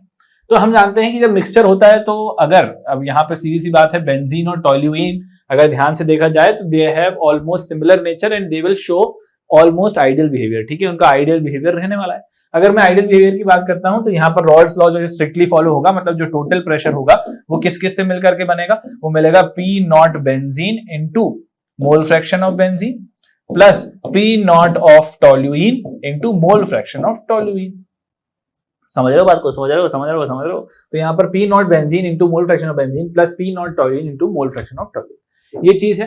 तो अब हम अगर देख लेते हैं क्या हमें पी नॉट बी दिया गया है, जी हाँ दिया गया है, कितना दिया गया है 12.8 किलो पास्कल दिया गया है। मोल फ्रैक्शन ऑफ बेंजीन, अब ये कैसे निकालेंगे, देख भाई 1:1 मोलर मिक्सचर, 1:1 मोलर मिक्सचर मतलब NB:NT का, यानी कि दोनों बराबर बराबर है, बोथ सॉल्यूशन के अंदर both the benzene and toluene are in equal moles, ठीक है, एक मोलर रेशो मतलब कि इक्वल मोल्स हैं वो। अगर वो इक्वल मोल्स में है यानी कि दोनों आधे आधे हैं, जो आधे आधे हैं तो हम बोल सकते हैं कि जो मोल फ्रैक्शन होगा बेंजीन का वो कितना हो जाएगा, mole fraction of benzene is equal to 1/2 and mole fraction of toluene is also equal to 1/2। तो ये चीज हो जाएगी, तो मोल फ्रैक्शन ऑफ बेंजीन कितना आ जाएगा यहाँ पर 1/2 प्लस पी नॉट टोल्यूइन कितना दिया गया है 3.85 इनटू ये मोल फ्रैक्शन ऑफ बेंजीन कितना है 1/2। तो दोनों ही मोल फ्रैक्शन दोनों के 1/2 थे, लेकिन दोनों की तरफ से जो वेपर प्रेशर में vapour pressure pure liquid vapour pressure था वो इसका 12.8 था, इसका 3.85 था। तो अब देखो, वैसे तो मैं तुमको इसमें बहुत सारा कुछ कर सकते हैं, अगर एग्जैक्टली हमको निकालने को आए कि what is the contribution of vapour pressure by benzene और बाय टोल्यूइन, तो हम यहाँ पर बहुत सारा कैलकुलेट करके फिर फाइनली डिसाइड करके बता सकते हैं कि कौन कम है कौन ज्यादा है। बट थोड़ा अपन दिमाग भी तो लगा सकते हैं ना अपना। यहाँ पर जब हम चीज को सम कर रहे हैं, उस सम में क्योंकि हमसे एग्जैक्ट डेटा तो पूछ नहीं रहा है, यहाँ पर समझो बात को कि यहाँ पर हमसे एग्जैक्ट डेटा नहीं पूछा उसने, हमसे बस ये पूछा है कि कौन ज्यादा है कौन कम है। तो ज्यादा कम तो हम ये इस चीज में से भी बता सकते हैं, क्योंकि ये भाई कौन है, ये तो बेंजीन की तरफ से आया हुआ कंट्रीब्यूशन है, ये टोल्यूइन की तरफ से आया हुआ कंट्रीब्यूशन है ना, और ये दोनों अपनी तरफ से कॉन्ट्री करके ही तो टोटल वेपर प्रेशर क्रिएट कर रहे हैं। अब अगर यहाँ पर सीधी सी बात है कि अगर जिसका कॉन्ट्रीब्यूशन कम है ज्यादा है, वो चीज हम यहीं से बता सकते हैं। कैसे, तो अगर मैं यहाँ पर देखूं तो ये आ रहा है 6.4 आ रहा है, और यहां से इसको देखें तो ये आ रहा है 1 पॉइंट समथिंग समथिंग।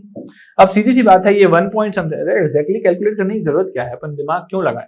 यहाँ पर हमको दिख रहा है ये 1 पॉइंट समथिंग है, ये 6 पॉइंट समथिंग है, तो 6 पॉइंट समथिंग ज्यादा हुआ या 1 पॉइंट समथिंग? बताओ बताओ, नहीं बताओ। अरे भाई यही ज्यादा होगा, तो सीधी सी बात है बेंजीन का ज्यादा है।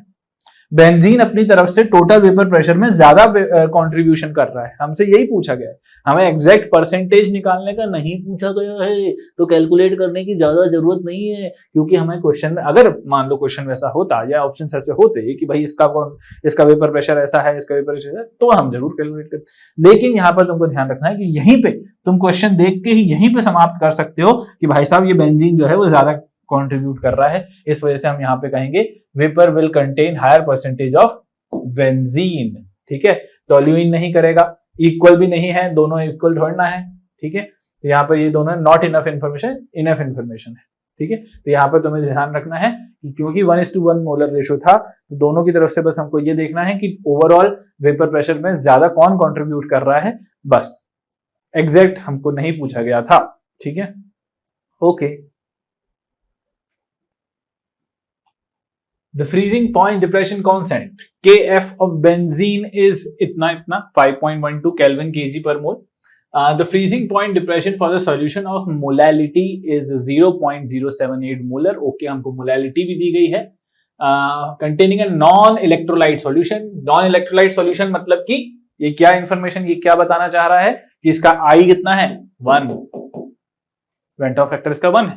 इन बेंजीन है ना, none in benzene is rounded off up to. ठीक है, तो हमको यहाँ पर ये जो बेंजीन है ना, देखो यहाँ पर बेंजीन का हमको यानी कि बेंजीन का KF दिया गया है और बेंजीन हमारा सॉल्वेंट है। हमेशा ध्यान रखना KF हमारा सॉल्वेंट को दर्शाता है। KF is always the information about the solvent. तो अभी बेंजीन था, तो बेंजीन का सॉल्वेंट का जो हमको KF दिया गया है, कितना दिया गया है, 5.12 केल्विन kg पर मोल। ठीक है, इस वजह से इस नॉन इलेक्ट्रोलाइट सॉल्यूट को जब हम बेंजीन में मिलाएंगे तो क्या होगा, उसका डिप्रेशन इन फ्रीजिंग पॉइंट। तो यहां पर हम देख लेते हैं कैसे होगा। तो delta TF is equals to I into KF into M। अब देखो, वैसे तो यहां पर I इक्वल टू 1 है, ठीक है, नॉन इलेक्ट्रोलाइट सॉल्यूट दिया गया है, लेकिन कभी कभी अगर क्वेश्चन में चीज नहीं दी जाती है, कोई इंफॉर्मेशन नहीं दी गई है वेंट ऑफ फैक्टर से रिलेटेड, तो तुमको by default I equal to 1 मान लेना है। ठीक है, या अगर यहाँ पे नॉन इलेक्ट्रोलाइट नहीं भी लिखा होता तो भी हम I इक्वल टू 1 मानते। ठीक है, उसमें हमको यहाँ पे ये दिमाग नहीं लगाना है कि भाई अगर ये इलेक्ट्रोलाइट डिसोसिएट हो रहा होगा तो, है ना, तो अपन को बिल्कुल दिमाग नहीं लगाना है ऐसा कुछ। अनटिल एंड अनलेस स्पेसिफिकली हमको कोई इंफॉर्मेशन नहीं दे रहा है तो I की वैल्यू हमको 1 ही अज्यूम करनी। अगर मान लो यहाँ पर लिखा होता है कि इलेक्ट्रोलाइट है जो कि KCl है या NaCl है या Al2SO, तो हम I वहां पर कैलकुलेट या देख सकते थे कि क्या करना है। अभी हमको नॉन इलेक्ट्रोलाइट बोला गया है, मतलब कि I इक्वल टू 1 होगा। ठीक है, तो delta TF is equal to I into KF into 1, तो I कितना हो जाएगा, 1 इंटू KF। KF हमको दिया गया है बेंजीन के लिए 5.12 इंटू मोलालिटी। मोलालिटी कितनी, 0.078 दी गई है। बहुत ही स्ट्रेट फॉरवर्ड क्वेश्चन हो गया ये तो, मतलब ज्यादा कुछ दिमाग लगाना नहीं है, सिंपली हमको कैलकुलेट ही करना है। अब भाई यहाँ पर 0.078 है, इसको मैं 0.08 मान लेता हूँ ऑलमोस्ट, है ना, तो I will treat it like 0.08। तो इससे कैलकुलेशन थोड़े से आसान हो जाएंगे। तो ये हो जाएगा 5.12, इसको 5 मान लूं तो, या हाँ 5 भी मान लो, अगर 5.12 को 5 मान लो अप्रोक्सीमेटली 5, तो 5 8 कितना हो गया, 40 हो गया। ठीक है, 40 इंटू यहाँ पे 2, 0.4 के आसपास आ रहा है यहाँ पर। ओ यस, आ गया, एग्जैक्ट ही आ गया। तो अगर अपन 5.12 इंटू 0.78 करेंगे, वैसे तो 5 से 5.12 करेंगे तो थोड़ा 4.4 से थोड़ा सा ज्यादा आएगा, सीधी सी बात है। और यहाँ पर अगर 0.8 को अपन ने यहाँ पर थोड़ा सा वो भी किया है, 0.078 भी किया है, तो यहाँ पर ऑलमोस्ट सेम रहेगा ना। तो 0.4 हमारा आंसर एग्जैक्टली आ गया है कोइंसिडेंटली। ठीक है, ऐसा जरूरी नहीं है, लेकिन तुम अगर 5.12 0.078 को एग्जैक्टली कैलकुलेट भी करोगे तो भी तुम्हारा आंसर आ जाएगा। ये तो मैंने वो करा जो जिससे थोड़ा कैलकुलेशन आसान हो जाए, और ऐसा इसलिए भी किया क्योंकि सारे ऑप्शंस जो थे वो दूर दूर थे, इस वजह से मैं इसमें अप्रोक्सीमेशंस लगा सकता हूँ। तो एक जेन्युइन अप्रोक्सीमेशंस करते हुए, ऐसे बहुत ज्यादा ड्रास्टिक अप्रोक्सीमेशन नहीं कर देना, उठा करके पता चला कुछ का कुछ कर दिया। ठीक है, तो ये चीज है, अपन को बिल्कुल वही करना है जिससे हमारे कैलकुलेशन आसान हो। That's it, that is the objective of approximation. ठीक है, तो ये चीज हो गई, हमारा आंसर आ जाएगा इससे बी। ठीक है, which one of the following electrolyte has the same value of Van't Hoff factor, okay, as that of Al2SO4 whole thrice if all are 100% ionized? ठीक है, तो हमको यहाँ पर मैच करना है Al2SO4 whole thrice। तो Al2SO4 whole thrice का देखें तो 2 यहां से आएंगे, 3 यहां से आएंगे, तो टोटल हो जाएंगे यहाँ पर 5। ठीक है, तो हमको मैच करना है कि I इसमें किसका 5 होगा। तो अगर इसका देखें तो यहाँ पर ये 3+1 में टूटेगा, क्योंकि यहाँ पे ये K3FeCN6 है, FeCN6 यहाँ पर पूरा एज अ इंटेक्ट रहेगा, ये आयनाइज नहीं होते हैं, ये वैसे ही रहते हैं, तो इसलिए 1, और ये 3K+ यहाँ पे छोड़ेगा, तो टोटल यहाँ पर आ रहा है 4, तो ये हमारा आंसर नहीं होगा। AlNO3 होल थ्राइस, मतलब कि AlNO3 होल थ्राइस मतलब ये 2 हिस्सों में टूटेगा। कौन कौन से, एक तो 1Al + 3NO3 होल थ्राइस, यानी कि हो जाएगा 4, तो ये भी हमारा आंसर नहीं होगा। K4FeCN6, तो अब यहां पर ये टूटेंगे अलग काय में, 4K+ में प्लस 1 FeCN6 में, तो ये हो जाएगा 4 + 1 5, और हमको 5 से ही मैच करना था, आंसर सी आ जाएगा। K2SO4 अगर यहाँ पर 2 हिस्सों में टूटेगा तो कौन कौन सा, 2K+ प्लस 1SO4 2 माइनस इसका 3 होगा, तो आंसर हो जाएगा, ये आंसर नहीं होगा। तो हमको तो उससे मैच करना था जिससे ये 5 आ जाए। ठीक है, बस सिंपल है, तो आंसर क्या हो जाएगा, सी। ओके, क्लियर है, बनने लग गया वेंट ऑफ वेक्टर। ओके, बधाइयां। The following solution were prepared by dissolving 10 gram of glucose in 250 ml of water. ठीक है, 10 gram of urea in 250 ml of water. Okay, 10 gram of sucrose in 250 ml of water. Okay भाई साहब, यहाँ पर सभी को 10 ग्राम और 250 ml पानी में सबको अलग अलग मिलाया है। ठीक है, the right option for decreasing order of osmotic pressure. Okay, तो ऑस्मोटिक प्रेशर का ये क्वेश्चन है। तो भाई ऑस्मोटिक प्रेशर क्या होता है, pi is equals to mRT होता है। ठीक है, तो हमको बताना है order of osmotic pressure, right. तो हमको अगर यहाँ पर देखना है तो इसके लिए हमको क्या करना पड़ेगा, देखें तो अगर यहाँ पर हम इसको देखें जरा और एक्सप्लोर करें तो मोलरिटी क्या होती है, number of moles upon volume, है ना, इनटू R इनटू T होता है। और नंबर ऑफ मोल्स क्या होते हैं, it is mass upon molar mass into volume into R into T। ठीक है, तो अगर ये है तो pi is equals to mass upon molar mass into volume into R into T। Okay, तो अगर ये है तो हम यहां पर ये कहेंगे कि क्योंकि सबका मास सेम है, देखो सबके 10-10 ग्राम ले रहे हैं, तो यानी कि मास सेम है, इसको काटो। वॉल्यूम सबका 250 ml ऑफ वाटर है, तो सबका यहां पर वॉल्यूम भी सेम होगा। ठीक है, और R जो है, R सबके लिए सेम होता है, और T जो है वो भी सबके लिए सेम है ना। Every solution have almost same condition. Now अगर देखा जाए तो यहां पर ये चीज यहां पर साबित होती है कि पाई यानी कि osmotic pressure is inversely proportional to molar mass, यानी कि यहां से क्या साबित हो रहा है, जो हमारा ऑस्मोटिक प्रेशर है that is inversely proportional to molar mass. ये यहां से हमको सबूत मिल रहा है, साफ साफ देखने को मिल रहा है। ओके, तो इसका मतलब जिसका मोलर मास ज्यादा होगा उसका ऑस्मोटिक प्रेशर कम होगा। तो यानी कि अब अगर मैं मोलर मास की बात करता हूं तो यहां पर देखें जरा, सबसे पहला कौन है, C6H12O6 ग्लूकोज। इसका हम देखें तो ये हो जाएगा 12 6 72 प्लस 12 प्लस 4 16, है ना, एक ऑक्सीजन 16 का होता है, 16 16 5 80 16 6 96। तो अगर मैं इसको कैलकुलेट करूं तो ये होता है बच्चों 2 2 4 6 4 10 का 0 1 7 1 8 8 1 9 9 9 18 180। तो ग्लूकोज हो गया 180 ग्राम का। ठीक है भाई, सेकंड आता है यूरिया की बारी। तो यूरिया अगर देखें तो ये होता है CH4N2, यानी कि ये हो जाएगा 12 प्लस 4 हाइड्रोजन 4 प्लस नाइट्रोजन 2, यानी कि 14 2 28 प्लस ऑक्सीजन 1, कितना हो जाएगा ऑक्सीजन 1, ऑक्सीजन 1 कितने का होगा बताओ बताओ, oxygen 16 16 plus 4 20 20 plus 28 is 48 48 plus 12 is 60, तो हो जाएगा 60। फिर बात आती है लास्ट हमारा कौन है, C12H22O11। C12H22O11 इज 12 12 144 प्लस 22 यहाँ पर ये हो जाएंगे, और प्लस 11 16 11 होगा 176।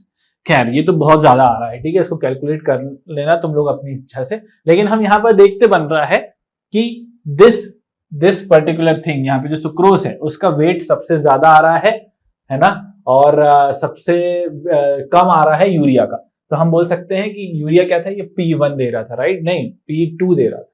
तो सबसे, अगर मैं मोलर मास के ऑर्डर में जमाऊं तो यहां पर सबसे कम किसका है मोलर मास, सबसे कम है M2 यानी कि यूरिया का। यूरिया हमारा सेकंड नंबर पर था, है ना, M2 है ना, क्योंकि इसकी वजह से P2 हो रहा था तो हम इसको M2 बोल देते हैं। फिर इससे ज्यादा मोलर मास था हमारा ग्लूकोज यानी कि M1, और सबसे ज्यादा मोलर मास किसका था, सुक्रोज, दैट इज P3 यानी कि M3 का।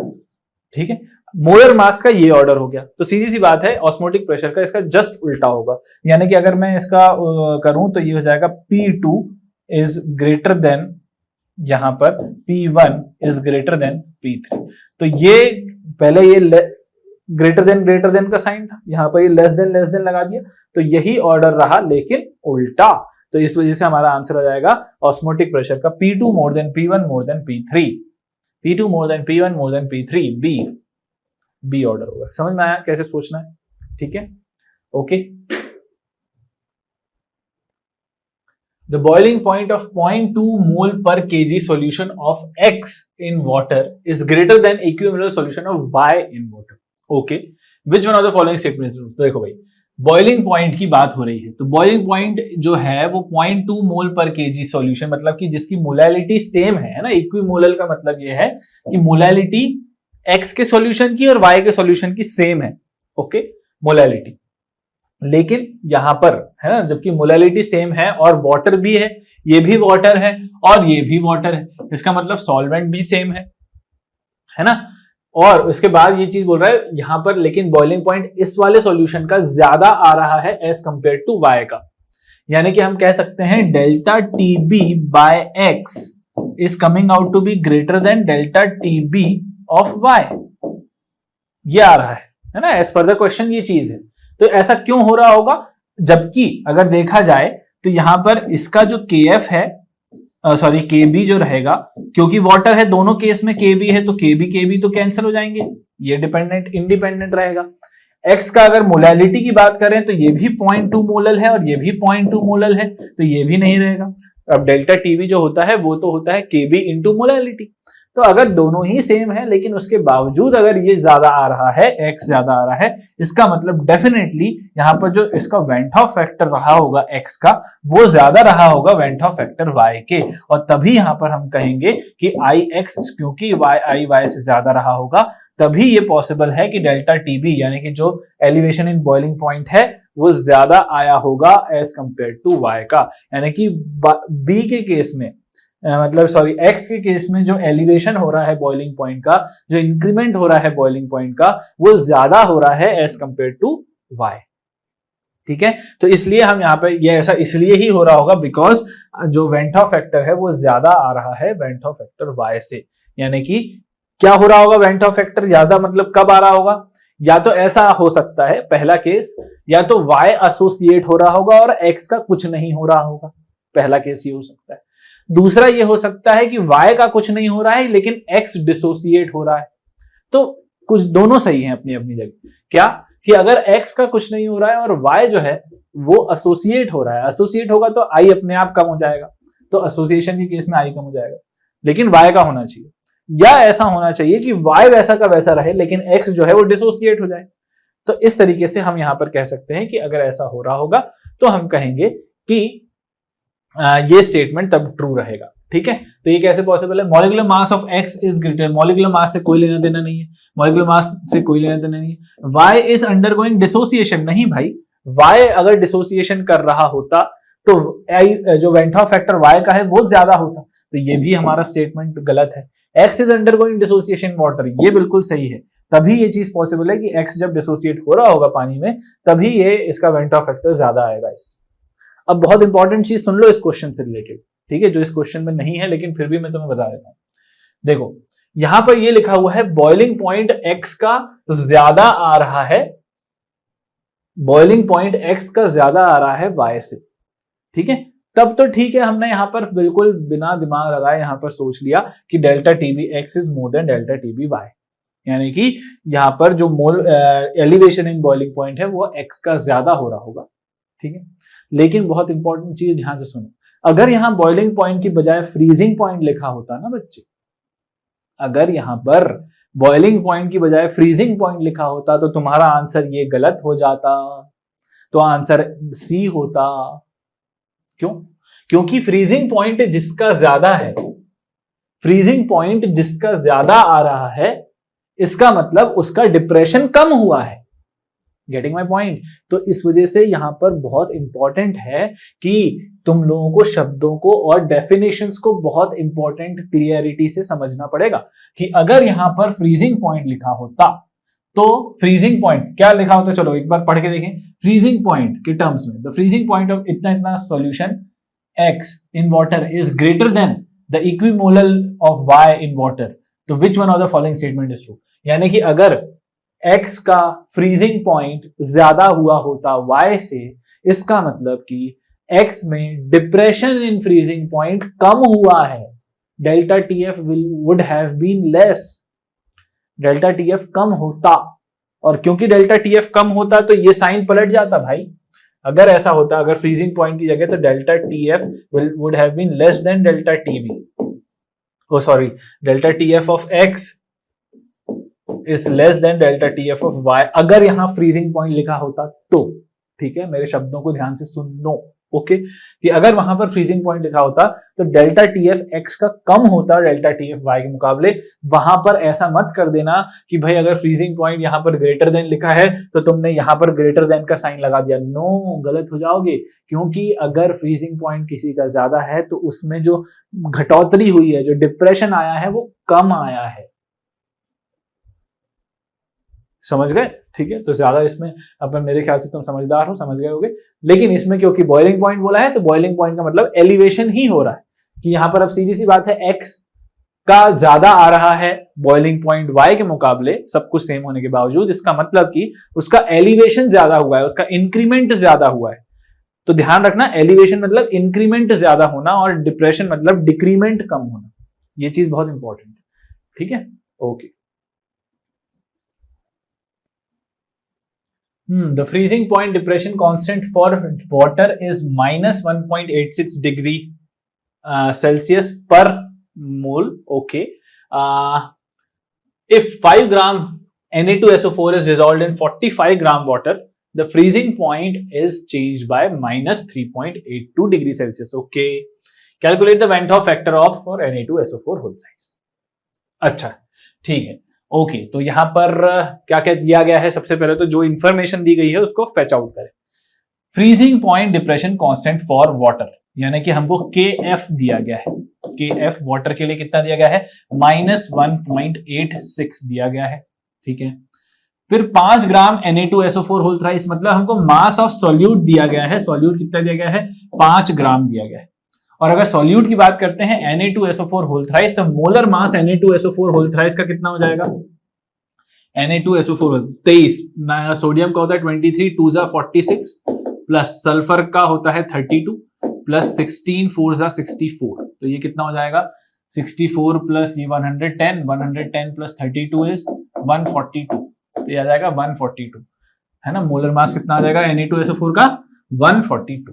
ठीक है, फिर हमारे पास मास ऑफ सॉल्वेंट दिया गया है। मास ऑफ सॉल्वेंट इन वाटर, है ना, मास ऑफ सॉल्वेंट इज 45 ग्राम।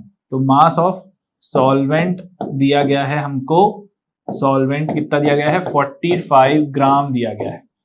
तो हमको पता करना है यहाँ पर क्या? Went half factor. Okay okay, तो हमको, अच्छा एक मिनट, ये क्या लिया है? The freezing point is change bye minus 3.82 degree Celsius, मतलब हमको डेल्टा TF जो है, डेल्टा TF वो कितना दिया गया है? 3.82 डिग्री सेल्सियस दिया गया है। माइनस मतलब कि यहां पर चेंज जो आया है वो माइनस का आया है, माइनस यानी कि डिप्रेशन बता रहा है इसलिए। ठीक है, तो डेल्टा TF हमको लेकिन पॉजिटिव लेना है, ये बात ध्यान रखना। ठीक है, डेल्टा TF हमारा पॉजिटिव रहेगा 3.82 का। वैसे तो यहाँ पे अगर नेगेटिव दिया गया है तो हम यहाँ पे इसको भी नेगेटिव ले सकते हैं, कोई दिक्कत नहीं है, क्योंकि यहाँ पर हमको ऑलरेडी यहाँ माइनस दिया गया है, तो ये माइनस इस माइनस से कैंसिल हो जाएगा, टेंशन लेने की बात नहीं। तो हमको पता करना है I is what we have to find, यानी कि वेंट हॉफ फैक्टर।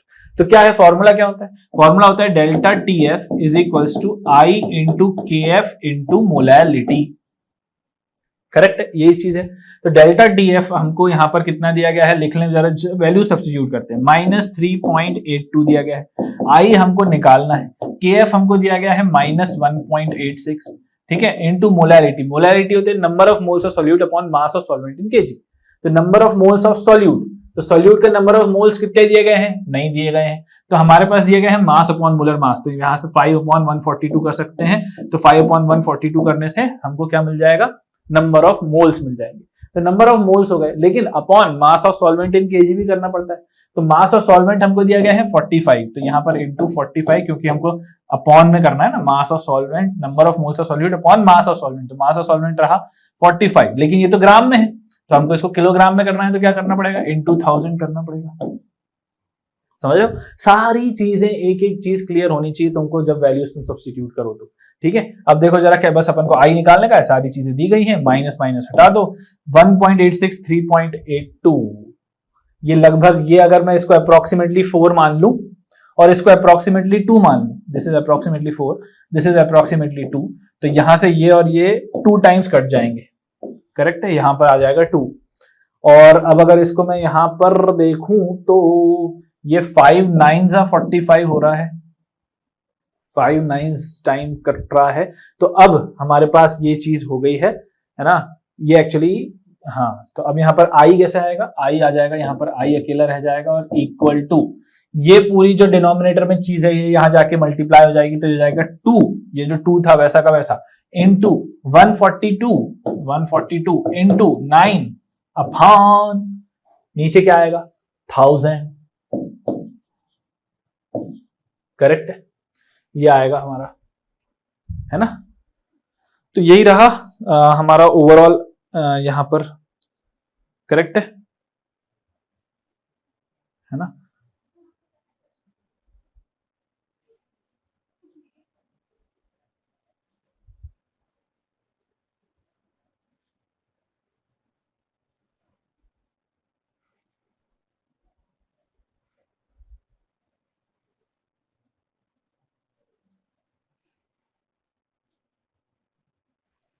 तो बस इसको हम कर देंगे, यहां पर कितना हो जाएगा, इसको सॉल्व करते हैं, ये हो जाएगा 18, है ना, 9 2 18, 18 इंटू 142, तो 142 इंटू 18 करेंगे, 18 क्यों कर रहे हैं, है ना, 2 9 18, 142 इंटू 18, तो 18 2 जा होगा 36 का 6 3, 18 4 जा होता है 36 2 जा 72, 72 प्लस 3 75, 7, 18 बन जाए 18, 18 और 7 25, तो ये आ जाएगा 2556, कितना आ जाएगा ये 2556 अपॉन ये 1000 है, तो यानी कि 1000 मतलब 3 डेसिमल पीछे, यानी कि आंसर आएगा अप्रोक्सीमेटली 2.55 के आसपास, है ना, क्योंकि अपन ने थोड़े बहुत अप्रोक्सीमेशंस किए हैं, इसको 1.86 को 2 टाइम्स मान लिया है, तो हम बोल सकते हैं 2.55 के आसपास हमारा आंसर आ रहा है, आंसर इज 2.63 बी।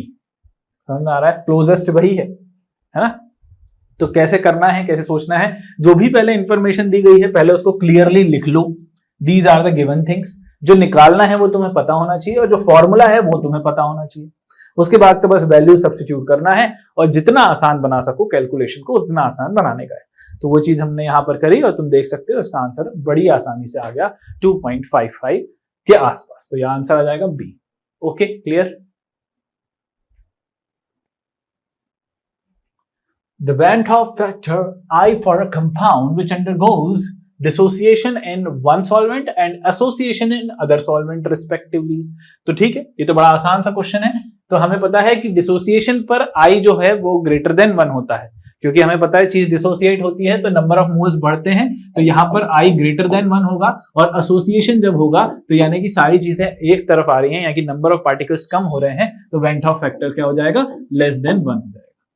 ठीक है, तो यहां हम बोल सकते हैं कि यहां पर एक में पहले के केस में greater than 1 than less than 1, greater than 1 less than 1, answer C, simple as that. Clear.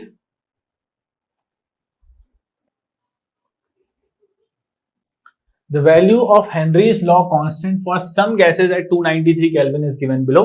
Arrange the gases in the increasing order of their solubility. Increasing order of solubility में जमाना है भाई साहब, बढ़िया क्वेश्चन है, इस type के question तुमको आने चाहिए और क्या पता होना चाहिए, देखो सबके हेनरीज लॉ कांस्टेंट दिए गए हैं, मतलब KH दिया गया है तुमको सबका, ठीक है, हीलियम का, हाइड्रोजन का, नाइट्रोजन का, ऑक्सीजन का, सबका, हीलियम का, ये सब क्या दिया गया है, KH की वैल्यूज दी गई और हमको इंक्रीजिंग ऑर्डर ऑफ सॉल्युबिलिटी में बताना है।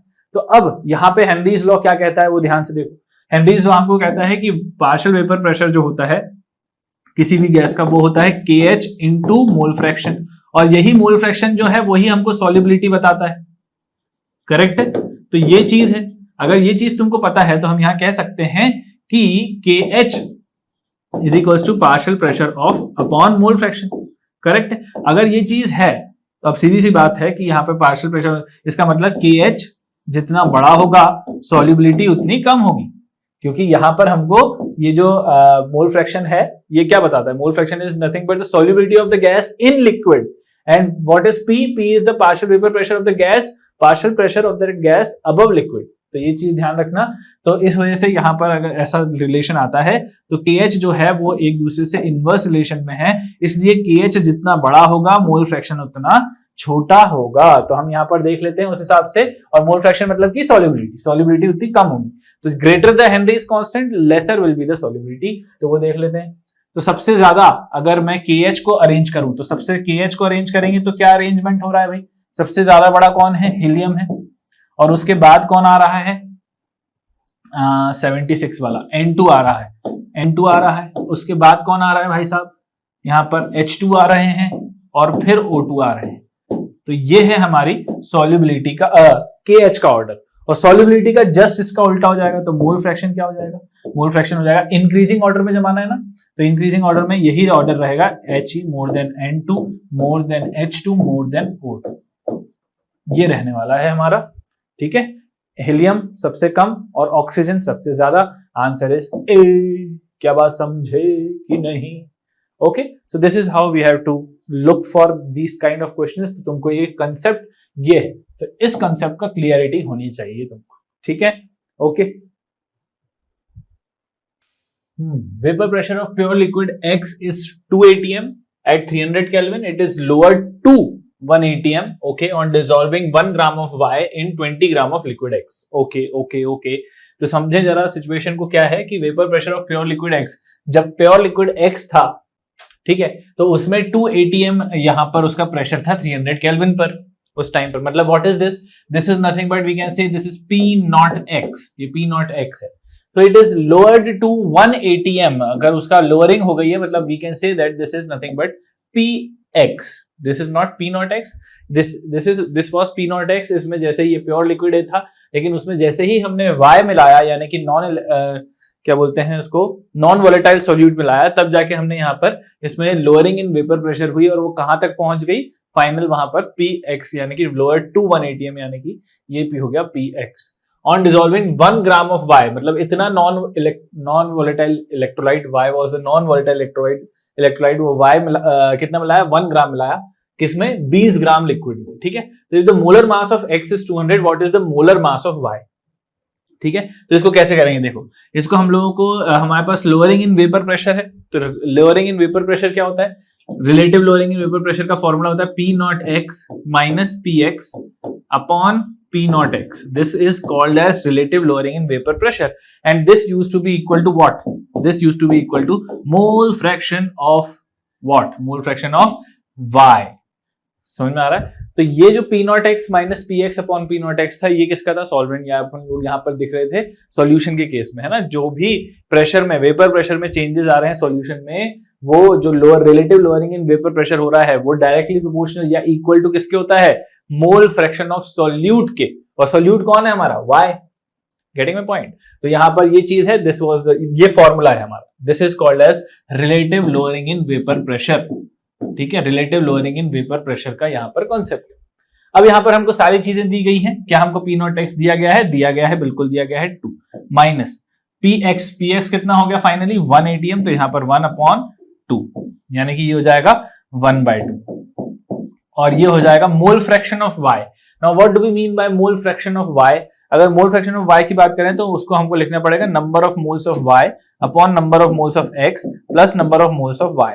तो ये होता है mole fraction of Y, isn't it? तो number of moles of Y कितना होगा, देखो हमारे पास 1 ग्राम दिया गया है, तो 1 ग्राम मतलब कि इसका मास अपॉन मोलर मास कर देंगे, तो 1 अपॉन मोलर मास, अब इसका दिया नहीं है वही हमको निकालना है, तो उसको हम m बोल देते हैं, तो 1 अपॉन m हो जाएगा इसका नंबर ऑफ मोल्स y का। Now what about x, number of moles of x कितने होंगे, number of moles of x होंगे 20 गिवन मास अपॉन मोलर मास, मोलर मास x का कितना दिया गया है 200 से डिवाइड करेंगे तो आ जाएगा 1/10, कितना आ जाएगा ये 1/10, ठीक है। तो यहां पर हम इसमें सब्स्टिट्यूट करते हैं इसकी वैल्यूज, तो ये हो जाएगा n बाय कितना है 1 upon m upon number of moles of x that is 1/10 plus 1/m, है ना। तो इसको सॉल्व करें जरा, तो इसको सॉल्व करेंगे तो ये आ जाएगा 1 अपॉन m वैसा का वैसा, और नीचे क्या होगा, नीचे यहाँ पर 10m जो है वो एलसीएम लेंगे हम, 10m एलसीएम लेंगे तो m यहाँ पे जाएगा प्लस यहाँ पर 10 मल्टीप्लाई हो जाएगा, ठीक है। तो ये m इंटू 1 m, 10 इंटू 1 10 और अपॉन में 10 इंटू m 10m, तो ये m से ये वाला m कट जाएगा क्योंकि दोनों डिनोमिनेटर में थे, और ये वाला जो 10 था ये ऊपर जाकर के क्या हो जाएगा 1 से मल्टीप्लाई होगा इस वाले 1 से, तो ये हो जाएगा 10 अपॉन यहां पर नीचे क्या बचेगा m प्लस 10, तो यही आया हमारा मोल फ्रैक्शन ऑफ y, और ये किसके बराबर होगा 1/2 के, यानी कि this is going to be equal to 10 upon m plus 10, correct. तो ये m प्लस 10 इधर जाएगा तो ये हो जाएगा क्या, this implies m plus 10 is equal to 2 into 10 20, तो m कितना आ जाएगा 20 माइनस 10 10, तो m आ जाएगा मोलर मास 10, ओके समझे, इसका आंसर हो जाएगा C। क्लियर कैसे करना है, कैसे समझना है, ओके। तो यहाँ पर हमको relative lowering in vapour pressure का कंसेप्ट है, तुम्हें यहाँ पर मोल फ्रैक्शन ऑफ y निकालते आना चाहिए, तो हमारे पास 1 अपॉन m इसका नंबर ऑफ मोल्स y के हो जाएंगे, ये नंबर ऑफ मोल्स x के, फिर ये नंबर ऑफ मोल्स y के, और ये दोनों करेंगे सॉल्व करेंगे तो आ जाएगा 10 upon m plus 10, 10 upon m plus 10 को हम हमारे relative lowering in vapour pressure से कंपेयर करेंगे, दैट इज इक्वल टू 1/2, उसको सॉल्व करेंगे तो मोलर मास जो आएगा वो कितना आ जाएगा 10 आ जाएगा, और यही चीज तो हमको निकालनी थी, right, molar mass of y, तो इसका आंसर आ जाएगा C। गेटिंग माय पॉइंट, समझ में आ गया है ना, तो ये चीज हो गई। What weight of glycerol should be added to 600 gram of water in order to lower its freezing point by 10 degree Celsius, ठीक है। तो यहाँ पर ये एक बढ़िया क्वेश्चन है, यहाँ पर सिंपल मतलब स्ट्रेट फॉरवर्ड क्वेश्चन है, और किसका है, डिप्रेशन इन फ्रीजिंग पॉइंट का।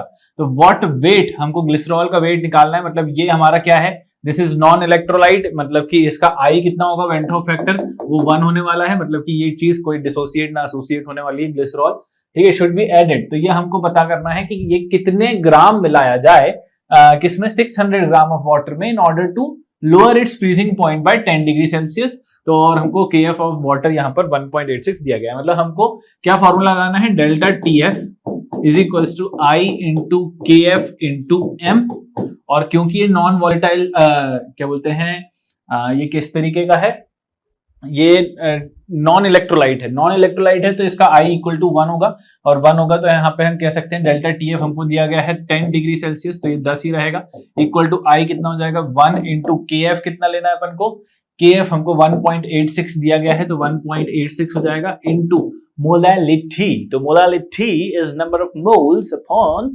मास ऑफ सॉल्वेंट इन kg, तो नंबर ऑफ मोल्स है ना, तो मोलालिटी क्या होता है, number of moles upon mass of solvent in kg। तो नंबर ऑफ मोल्स कैसे आएंगे, mass upon volume, mass of solute, तो मास ऑफ सॉल्यूट हमको निकालना है, वही तो निकालना है भाई साहब, तो मास अपन को निकालना है, मास ऑफ सॉल्वेंट इन kg, नहीं ये तो मास आ गया, अपॉन मोलर मास करना पड़ेगा, है ना, क्योंकि नंबर ऑफ मोल्स क्या होते हैं, given mass upon molar mass, तो हमको वही मास जो है वो निकालना है, अपॉन मोलर मास करेंगे तो मोलर मास ग्लिसरॉल का क्या होगा। अब उसके लिए हमको पता होना चाहिए ग्लिसरॉल होता क्या है, ग्लिसरॉल इज बच्चों CH2OH, CHOH और CH2OH, ये होता है हमारा ग्लिसरॉल। इसका अगर हम एटॉमिक मास निकालने जाएं तो कितना होगा भाई, 12 3 48, नहीं 12 3 36 प्लस 1 2 3 4 5 6 7 8 हाइड्रोजन सबका एक एक, और 16 3 48, तो ये हो जाएगा। तो इसको कैलकुलेट करें जरा कितना होगा, 36 प्लस 8 प्लस 48, 8 और 8 14, 14 और 6 22, 2 कैरी ओवर, 4 3 7, 7 और 2 9, 92 आ रहा है यहाँ पर हमारा इसका मोलर मास ग्लिसरॉल का 92। तो अपॉन कैसे करेंगे, मास अपॉन 92, तो ये आ जाएगा number of moles upon mass of solvent in kg. तो मास ऑफ सॉल्वेंट हमको दिया गया है 600 ग्राम, तो 600 यहां पर ये हो गया, लेकिन इसको हमको किलोग्राम में कन्वर्ट करने का है, तो हम इसको 1000 से डिवाइड करेंगे, मतलब यहाँ पे मल्टीप्लाई कर देंगे 1000। क्यों? क्योंकि 600 यहाँ पर ग्राम में दिया था, इसको कन्वर्ट कर देंगे किलोग्राम। समझ में आया? ठीक है, तो बस इसको सॉल्व करना है और हमको m पता करना है कितना मास है, राइट। तो चलो कैलकुलेट करें। तो हम यहाँ पर ये पाएंगे कि भाई साहब यहाँ पर जब हम 2 0 0 0 ये 2 0 कट जाएंगे, ये एक 10 से ये कट जाएगा, है ना। तो अब देखें जरा, अच्छा ये 6 से कट रहा है, देखो 6 1 जा 6, 6 3 जा 18 और 6 1 जा 6, तो 31 कटा, लेकिन यहाँ 2 डेसिमल थे तो यहाँ पर 0.31 आएगा, करेक्ट है 31। अच्छा ये 31 को यहाँ से हटा करके मैं डिवाइड बाय 100 लिख सकता हूँ, ठीक है, डिवाइड बाय 100 लिख दिया। उसके बाद 31 से अगर इसको काटें 92 को, 31 2 जा 62, 62 3 जा 93 होता है, तो मतलब 62 में 31 करें तो 31 3 जा 93 होता है। तो यहाँ पर ये अप्रोक्सीमेटली 3 टाइम्स होगा, क्योंकि वैसे तो देखा जाएगा तो 92 थोड़ा सा कम है, ठीक है, लेकिन 93 अगर यहाँ 93 इसको अप्रोक्सीमेटली मान लेते हैं तो ये 31 3 टाइम्स काट रहा है, तो हमारा आ जाएगा यहाँ पर देखो 300 m और यहाँ पर 1 है, तो ये 300 यहाँ जाके मल्टीप्लाई हो जाएगा, तो 300 आ रहा है हमारा m। तो इसी के आसपास हमारा आंसर होना चाहिए, मास हमारा 300 के आसपास। तो सबसे क्लोजेस्ट आंसर हमारा 297 है ना, तो 297 ग्राम होगा। सीधी सी बात है, यहाँ पर ये 3 टाइम्स तो कट नहीं रहा था, 3 से थोड़ा सा कम ही कटेगा, 2 पॉइंट समथिंग 2.97 रहेगा, है ना। तो यहाँ पर ये चीज आ जाएगी m इक्वल टू 300 के आसपास, that is 297 gram. Answer is this. तो कैसे करना है, कैसे वैल्यूज रखना है, कैसे आसान बनाना है, I hope it is clear to you. चलो भैया मूव करते हैं last question of the day की तरफ। बहुत लंबा हो गया है ये भी, बताएंगे ये question. If 1 gram of solute, ठीक है, is dissolved in 50 gram of solvent and the elevation in boiling point is 1 kelvin, the molar boiling constant of the solvent is. यार ये बहुत इजी क्वेश्चन है, ठीक है, और स्ट्रेट फॉरवर्ड क्वेश्चन है। मैं चाहता हूं कि ये तुम खुद ही करो, खुद ही करोगे पक्का? होमवर्क दे दूं मैं पक्का इसका आंसर? ठीक है, तो मैं देखता हूं कि किसका आंसर सही है और फिर देखेंगे अपन की क्या कौन कैसे कर रहा है ना। नेक्स्ट लेक्चर जो होगा उसमें सबसे पहले मैं इसका आंसर बताऊंगा, यानी कि नेक्स्ट लेक्चर हमारा जो भी एमपीक्यू वाला सेशन होगा उसमें मैं इसका आंसर दूंगा, दैट इज ऑफ इलेक्ट्रोकेमिस्ट्री का जो एमपीक्यू होगा उसमें मैं इसका आंसर डिक्लेयर करूंगा। वैसे बहुत सिंपल स्ट्रेट फॉरवर्ड क्वेश्चन है, एक बार पढ़ के समझा देता हूं तुमको, करना तुमको खुद।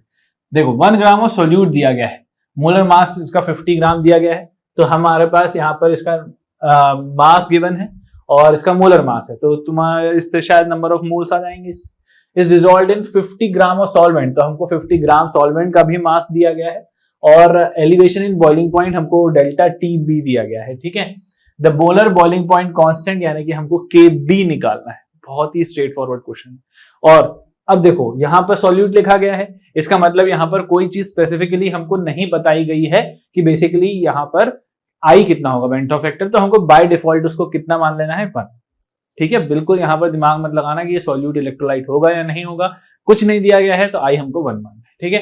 तो मैंने सारी डिटेल तुमको दे दी है, सिंपली फॉर्मूला लगाना है और आंसर कैलकुलेट करना है। I want your answer in the comment box, okay. तो ये तुम्हारा होमवर्क है, लास्ट क्वेश्चन ये तुम्हारा होमवर्क है, कमेंट करना है इसको, ठीक है। बहुत ही simple question, okay.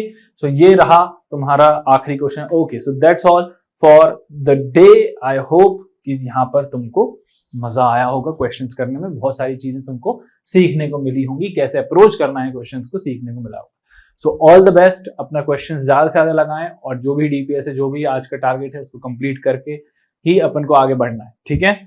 Take care, bye bye.